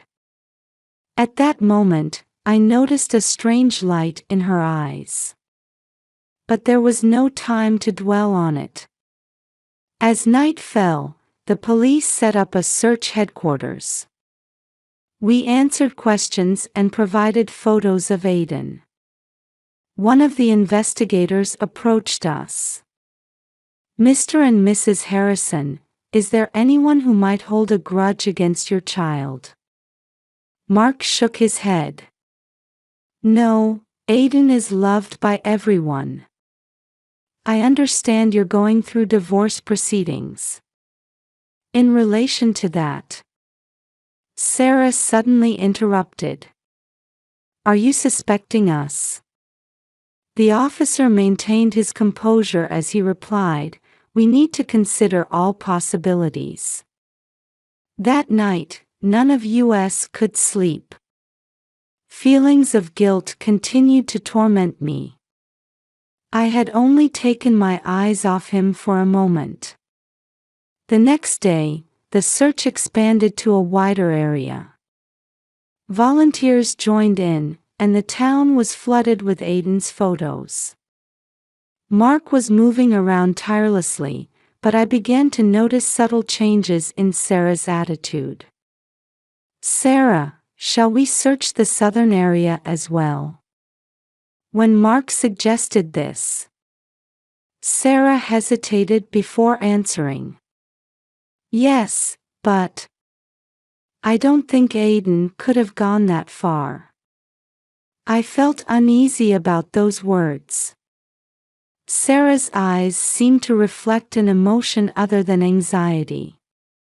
On the third day of the search, there was a new report from the police. We found footage of a suspicious car on a security camera near the park. We're currently tracking that vehicle. This news gave us a glimmer of hope. However, Sarah's reaction was strange. For a moment, she seemed to turn pale. "Sarah, are you okay?" Mark asked worriedly. "Yes, I'm just tired." I silently stared at Sarah. A thought began to grow in my mind that she might be hiding something. 5 years have passed since Aiden disappeared. Time has mercilessly moved on, seasons have changed, and our lives have slowly but surely transformed. Every year on Aiden's birthday, we gather as a family and offer a silent prayer around his photo. This year, he would have turned 13. As I gazed at the photo of his innocent smile on the table, I let out a deep sigh. "Mom, would you like another cup of coffee?" Mark called from the kitchen. "Yes, please." Mark had immersed himself in work. Perhaps to distract himself from the grief, or to escape reality. The color of fatigue was always heavy under his eyes, and he rarely smiled anymore. "How are you doing lately, Mark?" I asked carefully. He shrugged. "Same as always. Just work, work, every day." I could sense a hint of resignation behind those words. Meanwhile, Sarah's behavior had been changing, slowly but surely. At first, I thought it was just my imagination, but I began to feel something off about her actions. One day, I noticed Sarah hurriedly trying to leave the house. Sarah, are you going somewhere? Yes, just a quick errand, she answered vaguely and rushed out. These frequent outings had increased. When asked about her destination, she would give evasive answers. Her cell phone usage had also changed. She would go to a corner of the room to talk in a low voice, or suddenly end calls when we approached. Once, I witnessed her hastily hanging up when she saw the name displayed on the screen of her ringing phone. Sarah, is something worrying you? One day, I decided to ask her directly. No, nothing at all, she answered with a forced smile, but her eyes weren't smiling.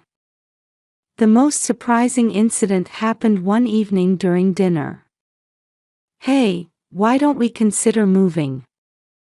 Sarah suddenly brought up. Mark looked at her with a surprised face. Why so suddenly? I just thought it might be good for a change of pace. There seemed to be something behind this suggestion. This house is filled with memories of Aiden.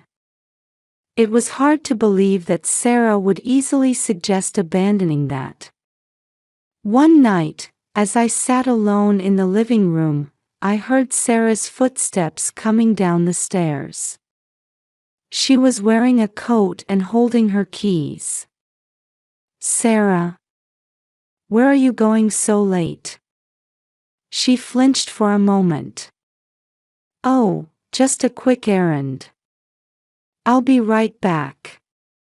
As I heard the door close, the doubts in my mind grew larger. What was Sarah hiding? And did it have anything to do with Aiden's disappearance? As Sarah's puzzling behavior continued, my days were filled with anxiety and suspicion. 5 years had passed since Aiden's disappearance, and while the light of hope was growing dim, deep in my heart, the belief that he was alive somewhere never faded. One quiet afternoon, I was in the living room using the computer to digitize old family photos. As I worked, immersed in nostalgic memories, suddenly an unfamiliar icon appeared on the screen. What's this? Puzzled, I clicked on it, and a video call screen opened. What appeared was the face of a boy with a frightened expression in a dimly lit room. Aiden. My voice was trembling. The boy on the screen was undoubtedly my grandson who had disappeared from the park that day. After 5 years, traces of adulthood were beginning to show in his childish features. Grandma. Aiden's voice echoed. Help me. It's dark and scary here.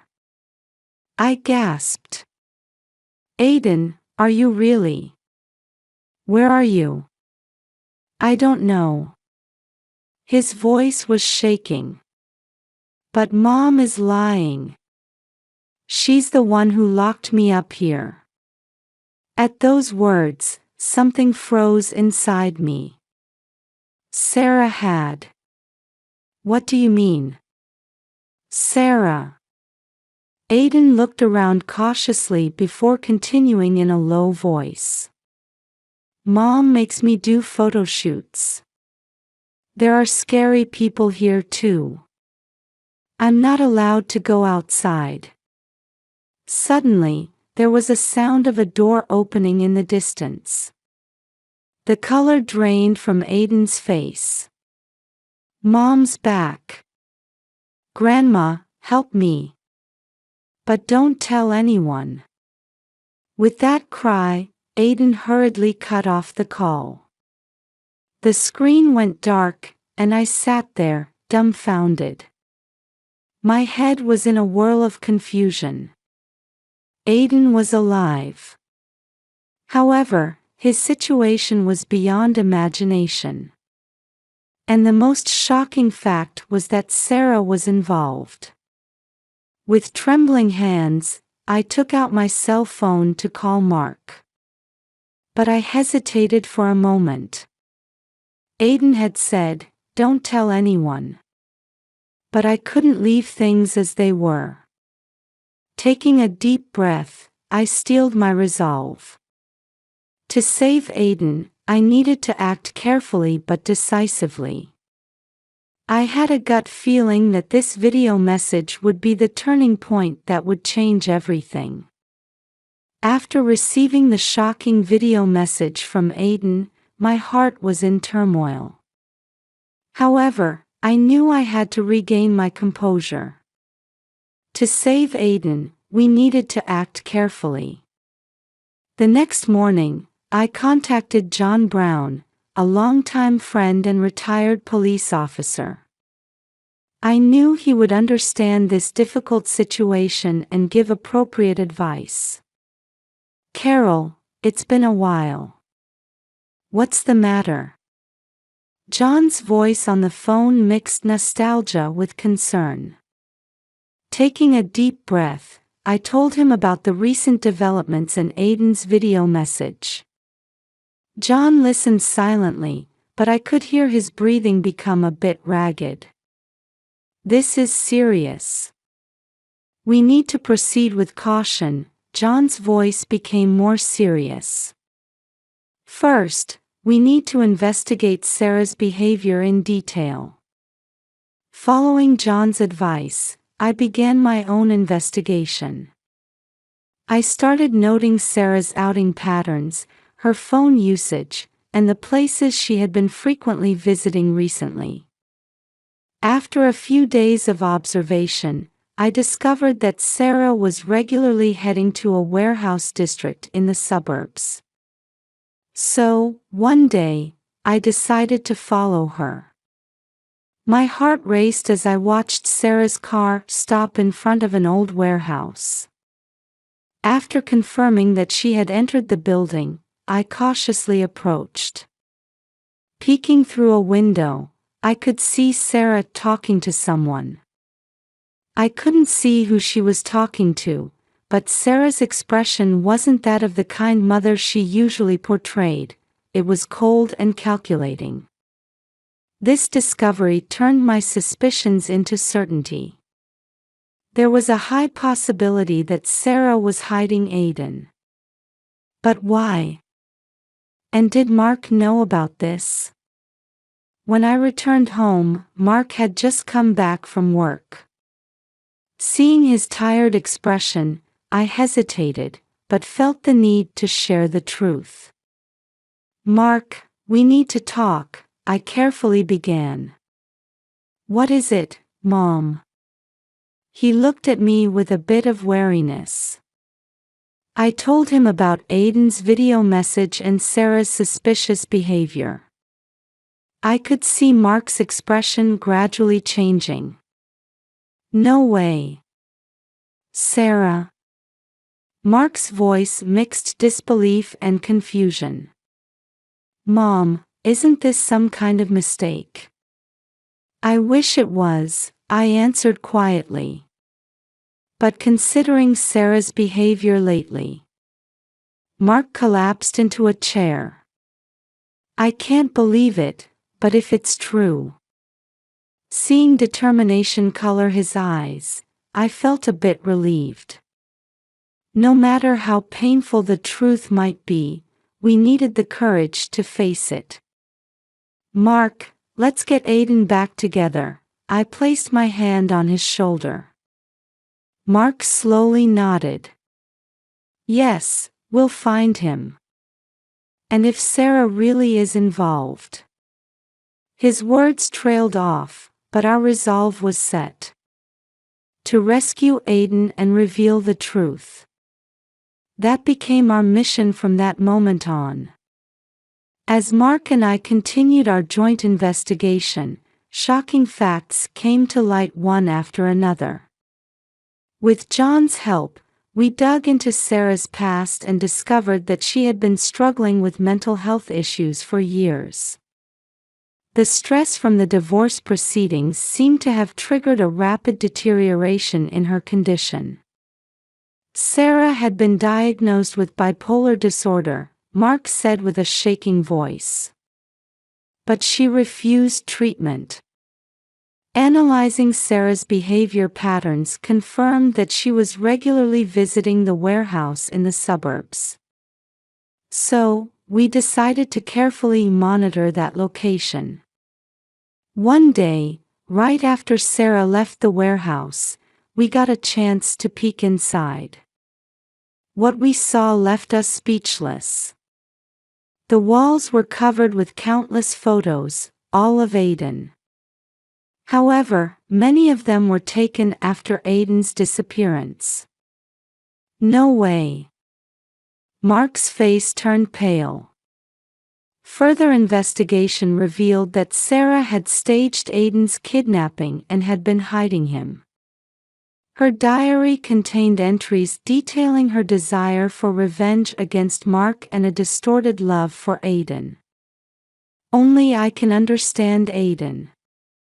Mark doesn't deserve to raise him. Such words were scrawled in messy handwriting. We also solved the mystery of how Aiden had managed to contact me. Sarah had given him a tablet for his education. However, escaping her surveillance, Aiden had managed to send me a message asking for help. He remembered me as the only adult he could trust, which is why he reached out to me. Aiden, he was really alive all this time, Mark said, tears flowing. However, we had no time to dwell on our joy. Aiden was still under Sarah's control, and her mental state was unstable. We needed to rescue him as soon as possible. We should report this to the police, John said with a stern expression. But we need to proceed carefully. We don't know what Sarah might do. We nodded. Aiden's safety was the top priority. We prepared to submit all the evidence we had gathered to the police. Aiden, we're coming soon, I whispered in my heart. We'll definitely save you.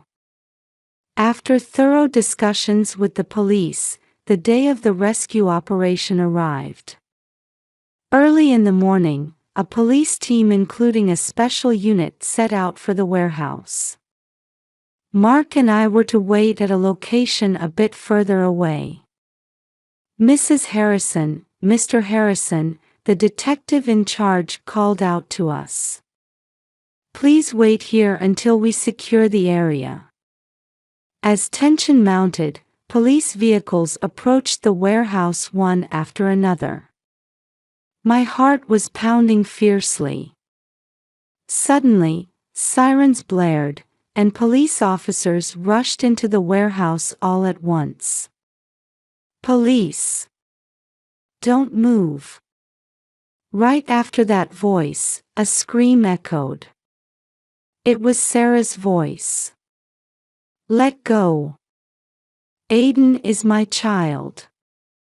A few minutes later, officers emerged from the warehouse. And among them, Aiden! Mark cried out. Although he looked thin and his expression was filled with fear, it was undoubtedly our Aiden. He was being carried by an officer, and when he saw us, tears began to flow. Grandma! Dad! We ran over and embraced Aiden. After 5 years apart, we were at a loss for words. Behind us, we could see Sarah being taken away by the police. Her eyes were vacant, as if she didn't understand the reality of the situation. Sarah will undergo a psychiatric evaluation, the detective explained. Legal measures will be taken, considering her condition. Aiden was trembling in our arms. Can we go home now? Yes, everything's all right now, I answered gently. Let's go home. As the ambulance took Aiden to the hospital, Mark and I held his hand the whole time. It felt like we had finally seen light after passing through a long, dark tunnel. The road ahead wouldn't be easy, but we vowed to overcome it together as a family. With that promise, we prepared to begin a new chapter. Several months have passed since Aiden's rescue. Following a psychiatric evaluation, Sarah was diagnosed with severe bipolar disorder and sentenced to treatment in a psychiatric hospital rather than prison. Her motive was revealed to be a combination of revenge against Mark and a distorted maternal love that led her to want to possess Aiden exclusively. The trial revealed that Sarah had been raising Aiden as a special child and selling his images on the internet. Aiden explained how he was able to contact me. Sarah had given him a tablet for online learning, but her monitoring wasn't perfect. Aiden remembered me as the only adult he could trust and sent the message when he found an opportunity. Aiden's road to recovery after returning home was challenging. He often woke up from nightmares and was afraid of contact with others. However, Carol and Mark patiently stood by Aiden's side. With the help of professional counseling, he gradually began to regain his daily life. One day, when Aiden showed a small smile, we felt hope.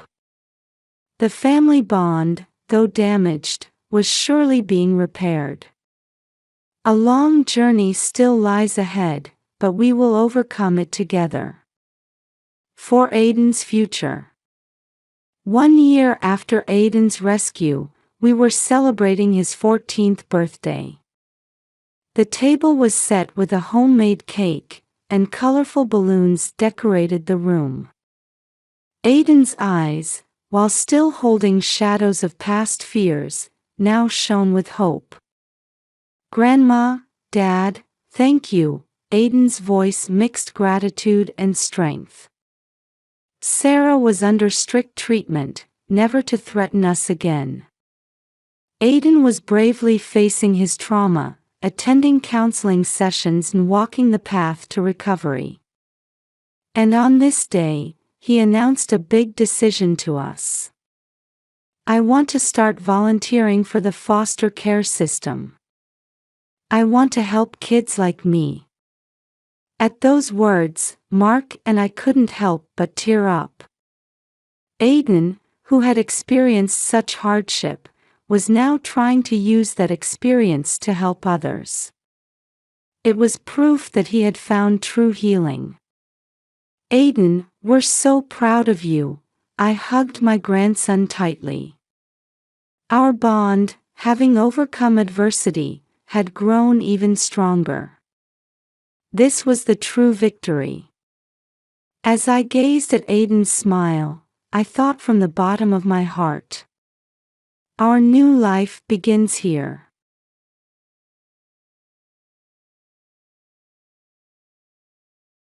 My name is Sarah Miller. I'm 35 years old and work as an accountant. They say life is unpredictable, and that couldn't be truer for my life. 5 years ago, I had a fateful encounter at a local coffee shop. That day, my usual spot was taken, so I reluctantly sat next to a stranger. He struck up a conversation, saying, "The latte here is simply divine." That was the beginning. The man's name was Mark Miller. At 37, he was a successful architect. I was immediately drawn to his gentle nature and intellectual charm. Mark proposed to me by quoting a line from a movie, "You had me at hello." It was as romantic as could be. Our wedding was small but heartwarming. Newlywed life was smooth sailing, with both our careers on track and happiness abounding. Then, in our second year of marriage, we received surprising news. I was pregnant. Mark and I were overcome with joy, tears streaming down our faces. "What a blessing to be given a new life," Mark said excitedly. Though there were anxieties during the pregnancy, Mark's support helped me through it all. Then came the long-awaited day of delivery. The labor pains were more intense than I'd imagined, but the moment Emily was born, it was all worth it. When I held her tiny hand, I vowed to protect her and make her happy. Emily's birth changed our lives dramatically. Nighttime feedings, diaper changes, sleepless nights.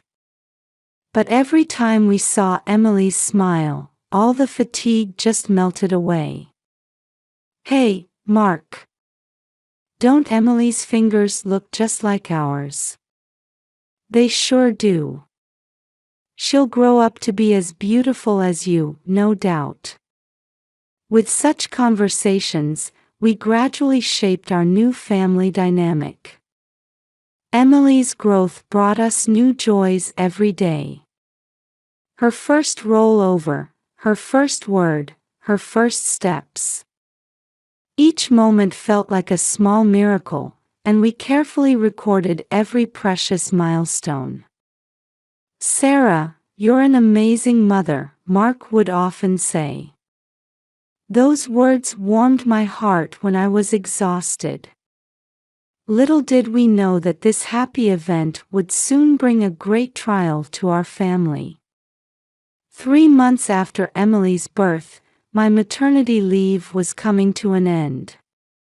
Should I return to work or dedicate myself to childcare?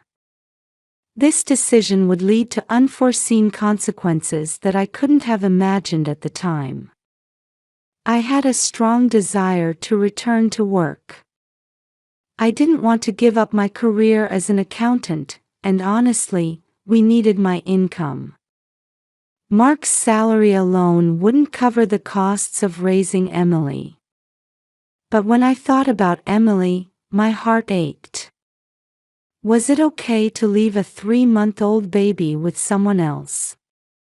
Wouldn't she miss me? Such worries kept crossing my mind. After much deliberation, I discussed it with Mark. "Sarah, your work is important. We'll figure it out together," Mark said, giving me a bit of courage.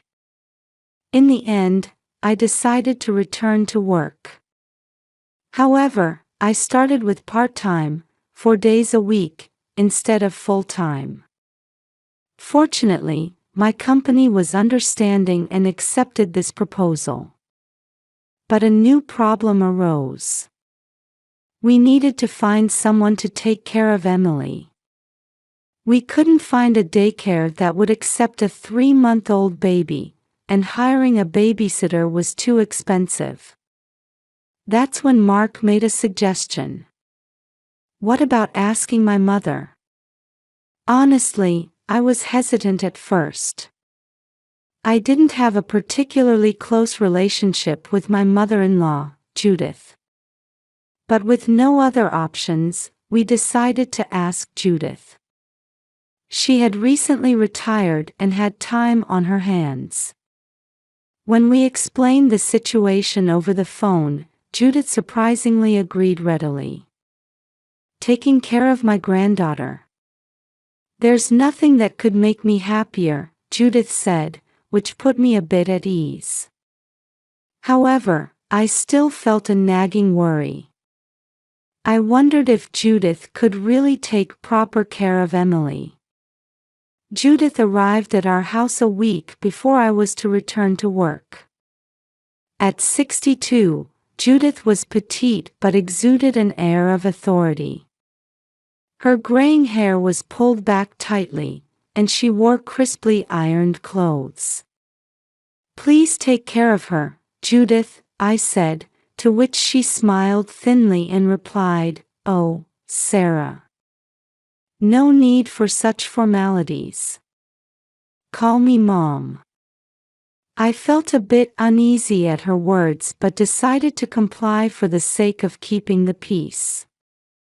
Judith immediately began inspecting every corner of the house. This should be done this way, that should be placed there for efficiency, she kept giving instructions. She also had many opinions about our childcare methods. You're changing diapers wrong, the feeding intervals are off, you're too soft on putting her to sleep. Each of Judith's words chipped away at my confidence. Mark would say, Mom is experienced, she must be saying these things with good intentions, but to me, it all sounded like criticism. Still, Judith's help was essential for me to return to work. I decided to grit my teeth and bear it. The day before I returned to work, I gave Judith detailed instructions. The location of Emily's favorite stuffed animal, her preferred toys, her habits and preferences. Judith listened silently, but in the end, she said, "Don't worry, I've got this. Leave it to me." That night, I confided my worries to Mark. Is Judith really okay? Will she take proper care of Emily? Mark hugged my shoulders and encouraged me, it'll be fine. Mom can be strict, but she always puts children first. Let's trust her. The next morning, I left the house with heavy steps. Looking back, I saw Judith holding Emily at the entrance. Have a good day. Don't worry, Judith said, which reassured me a little. However, I had no idea how the new days ahead would affect our family. After a few weeks of returning to work, I was beginning to understand more about Judith's personality and background. From conversations with Mark and Judith's casual comments, I started to see glimpses of her life story. Judith was born in the 1960s to a strict military father and a stay-at-home mother. She grew up in a rigid household environment. It was a family where suppressing emotional expression and valuing discipline were considered virtues. I realized that this background greatly influenced Judith's childcare approach. She emphasized strict schedules and didn't immediately respond to Emily's cries. Let her cry. You mustn't spoil her, she would say. Emily also seemed to be struggling with Judith's presence. Usually not shy around people, Emily would often burst into tears in front of Judith. After a few weeks, subtle changes began to appear in Emily's behavior. She used to smile happily when she saw my face in the morning, but recently she had become expressionless. She also cried more at night and had trouble falling asleep. Noticing these changes, I became increasingly anxious and conflicted. Is something wrong with Emily? Is there a problem with Judith's childcare methods? Such questions kept crossing my mind. Even when I consulted Mark, he would only say, "Let's trust Mom." I started to get irritated with Mark for not understanding my concerns. Mark, something's wrong with Emily. Don't you think there might be a problem with how Judith is raising her?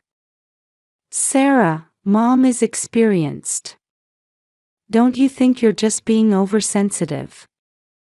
As we repeated such conversations, tension began to build in our marriage. One Friday evening, I returned home earlier than usual from work. When I arrived, an eerie silence hung over the house. There was no response when I called out, "Emily." Judith.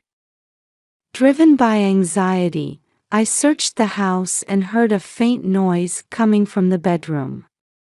When I opened the door, the sight before me made my blood run cold. Emily was lying in her crib, but her body was tightly wrapped in soft towels.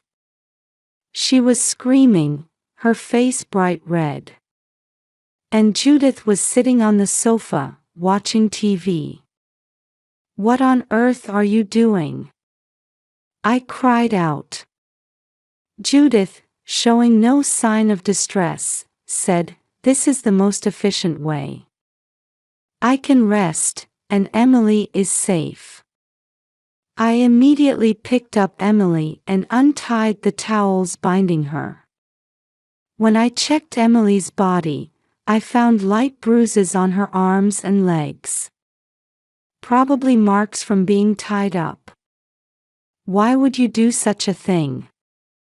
I confronted Judith, and she calmly replied, "You're too lenient. Discipline is necessary." At that moment, Emily's body suddenly stiffened, and she began to convulse. Her pupils rolled upward, and her breathing became shallow. "Emily! Emily!" I desperately called my daughter's name. But Emily didn't respond. In a panic, I dialed 911. "It's an emergency. My 3-month-old daughter is having a seizure. Her breathing. While following the operator's instructions, I continued to hold Emily tightly. When we heard the ambulance sirens, Judith was still sitting on the sofa. "You're overreacting, Sarah. This is how we raised children in my day," Judith muttered. Looking at her, I realized she truly didn't understand. The paramedics arrived and quickly put Emily on a stretcher. I got into the ambulance with her, but the fear and anxiety I felt at that moment are indescribable. Watching Emily's tiny body continue to convulse, I headed to the hospital with a prayerful heart.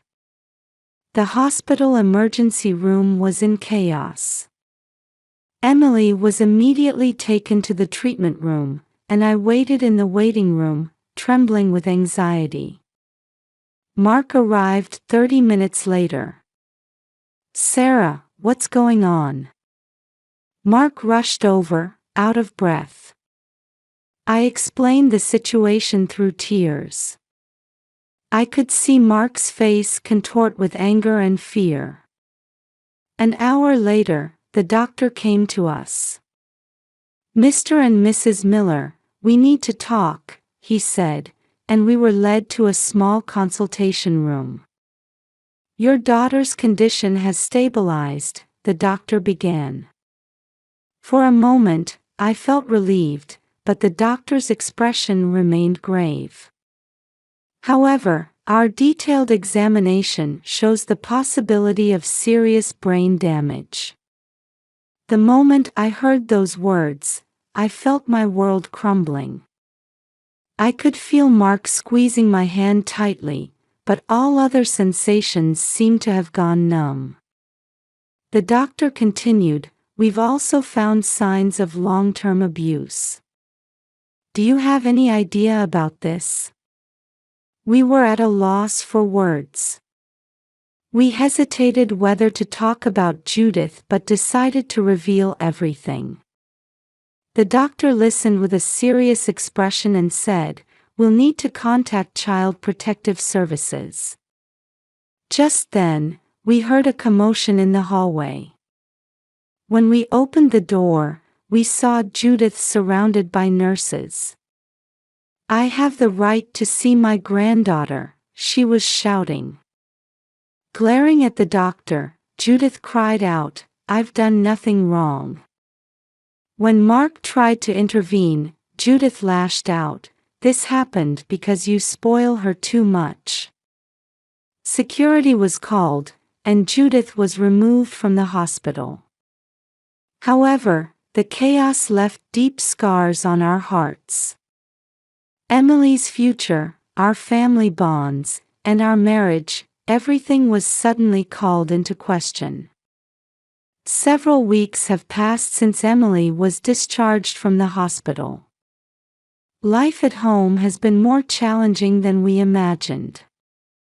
Emily's condition was completely different from before, requiring daily care and rehabilitation. Mark and I were exhausted every day, juggling work and therapy. One night, after Emily had gone to bed, we sat facing each other in the living room. Fatigue was evident in Mark's eyes. "Sarah, we can't go on like this. We need to make a decision," he began. I agreed. "But what should we do?" I asked, and Mark let out a deep sigh. "In my opinion, we have two options. One is to sue my mother. The other is..." He hesitated. "The other is..." I prompted, and Mark continued painfully, "to try to reconcile as a family." Those words filled me with intense anger. Reconcile? After what she did to our child, that's absolutely impossible. Mark quietly replied, "I know, Sarah. But Mom had her own issues. Considering her upbringing and past traumas." "That's no excuse," I interrupted. "Emily's future has been ruined." Silence fell. After a while, Mark spoke up. "Sarah, our relationship is in danger too. I feel like I can't handle this stress anymore." Those words brought me back to reality. Indeed, over the past few weeks, we had been blaming each other and arguing more often. "So, what should we do?" I asked in a small voice. Mark took my hand. "First, let's get counseling for ourselves. Then, let's make the best decision for Emily. Whether we take legal action or try to reconcile, let's decide together." That night, we talked for a long time. About Emily's future, our family bonds, and our own relationship. By the time the sun rose, we had finally reached a conclusion. We agreed on the point that we must prioritize Emily's future. For that, we must first become strong ourselves. A month after we started counseling, we decided to meet with a lawyer. We felt legal action was necessary to protect Emily's future and prevent similar tragedies. In the lawyer's office, we explained the whole story. The female lawyer listened intently, occasionally taking notes. When we finished explaining, she quietly began to speak. "Mr. and Mrs. Miller, this is clearly a serious case of child abuse. Legally, criminal charges are possible." At those words, Mark's face contorted. I held his hand. No matter how painful the decision, we understood it was necessary for Emily. The lawyer continued, "However, since this is also a family matter, I recommend trying mediation first. If that doesn't resolve the issue, we'll move to court proceedings." We looked at each other and nodded. "Let's start with mediation," Mark said. The following week, a family meeting including Judith was scheduled. In a tense atmosphere, Judith appeared with her lawyer. The meeting was extremely difficult. At first, Judith tried to justify her actions, but as she faced the evidence, her attitude gradually changed. "I might have been wrong," Judith muttered, and the room fell silent. After that, it was discussed that Judith would receive professional psychological counseling. Contact with Emily would only be allowed under supervision for the time being. Judith would bear part of Emily's medical expenses and future care costs, and the whole family would participate in regular therapy sessions. We reached an agreement on these points. A legal settlement was reached and approved by the court. However, this was just the beginning. Emily was receiving rehabilitation at the pediatric neurology department 3 times a week. The schedule was hectic, with speech therapy, occupational therapy, and physical therapy. Emily showed gradual progress and slowly began to speak words. Mark and I were busy balancing work and rehabilitation. Fortunately, both our workplaces were understanding and allowed us to work flexible hours. Still, the accumulation of fatigue was unavoidable. Family therapy sessions also continued regularly. At first, the atmosphere was awkward, but as we repeated the sessions, we began to understand each other's feelings better. The change in Judith afterward was also significant. She earnestly engaged in counseling and faced her past. "Now I understand how terrible my actions were," she said tearfully. Mark had a complex expression on his face as he watched her. "I myself was struggling with feelings of self-blame. The thought, if only I had noticed earlier, would occasionally overwhelm me.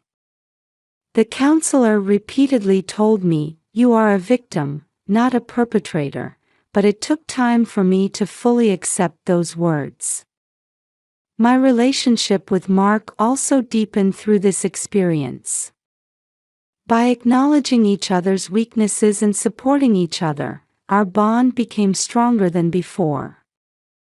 We also started participating in a local support group. Interaction with families who had similar experiences was a great encouragement.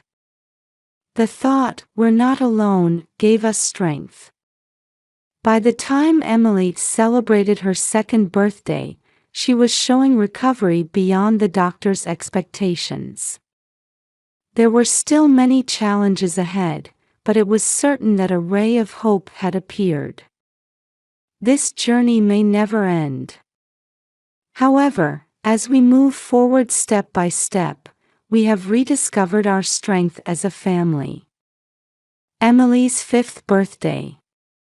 Colorful balloons dance in the garden, and laughter fills the air. Emily is chatting happily with her friends. Thanks to speech therapy, her words have become fluent.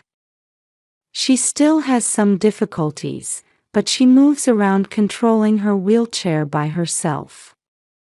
Her eyes are full of intelligence, keenly observing her surroundings. Mark and I reflected on the past few years.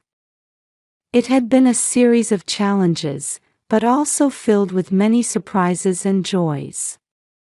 Judith is also participating in today's celebration. Seeing her, we realize that people can change. We feel relieved to see her interacting carefully but lovingly with her granddaughter. Life is unpredictable, but that's what makes it beautiful. Judith's words resonate in our hearts. Mark's siblings have also joined the celebration as family members. The former conflicts have now turned into strong bonds. Our marital relationship has also deepened through this experience. Overcoming difficulties has strengthened our trust and love for each other. Emily's growth has taught us many things.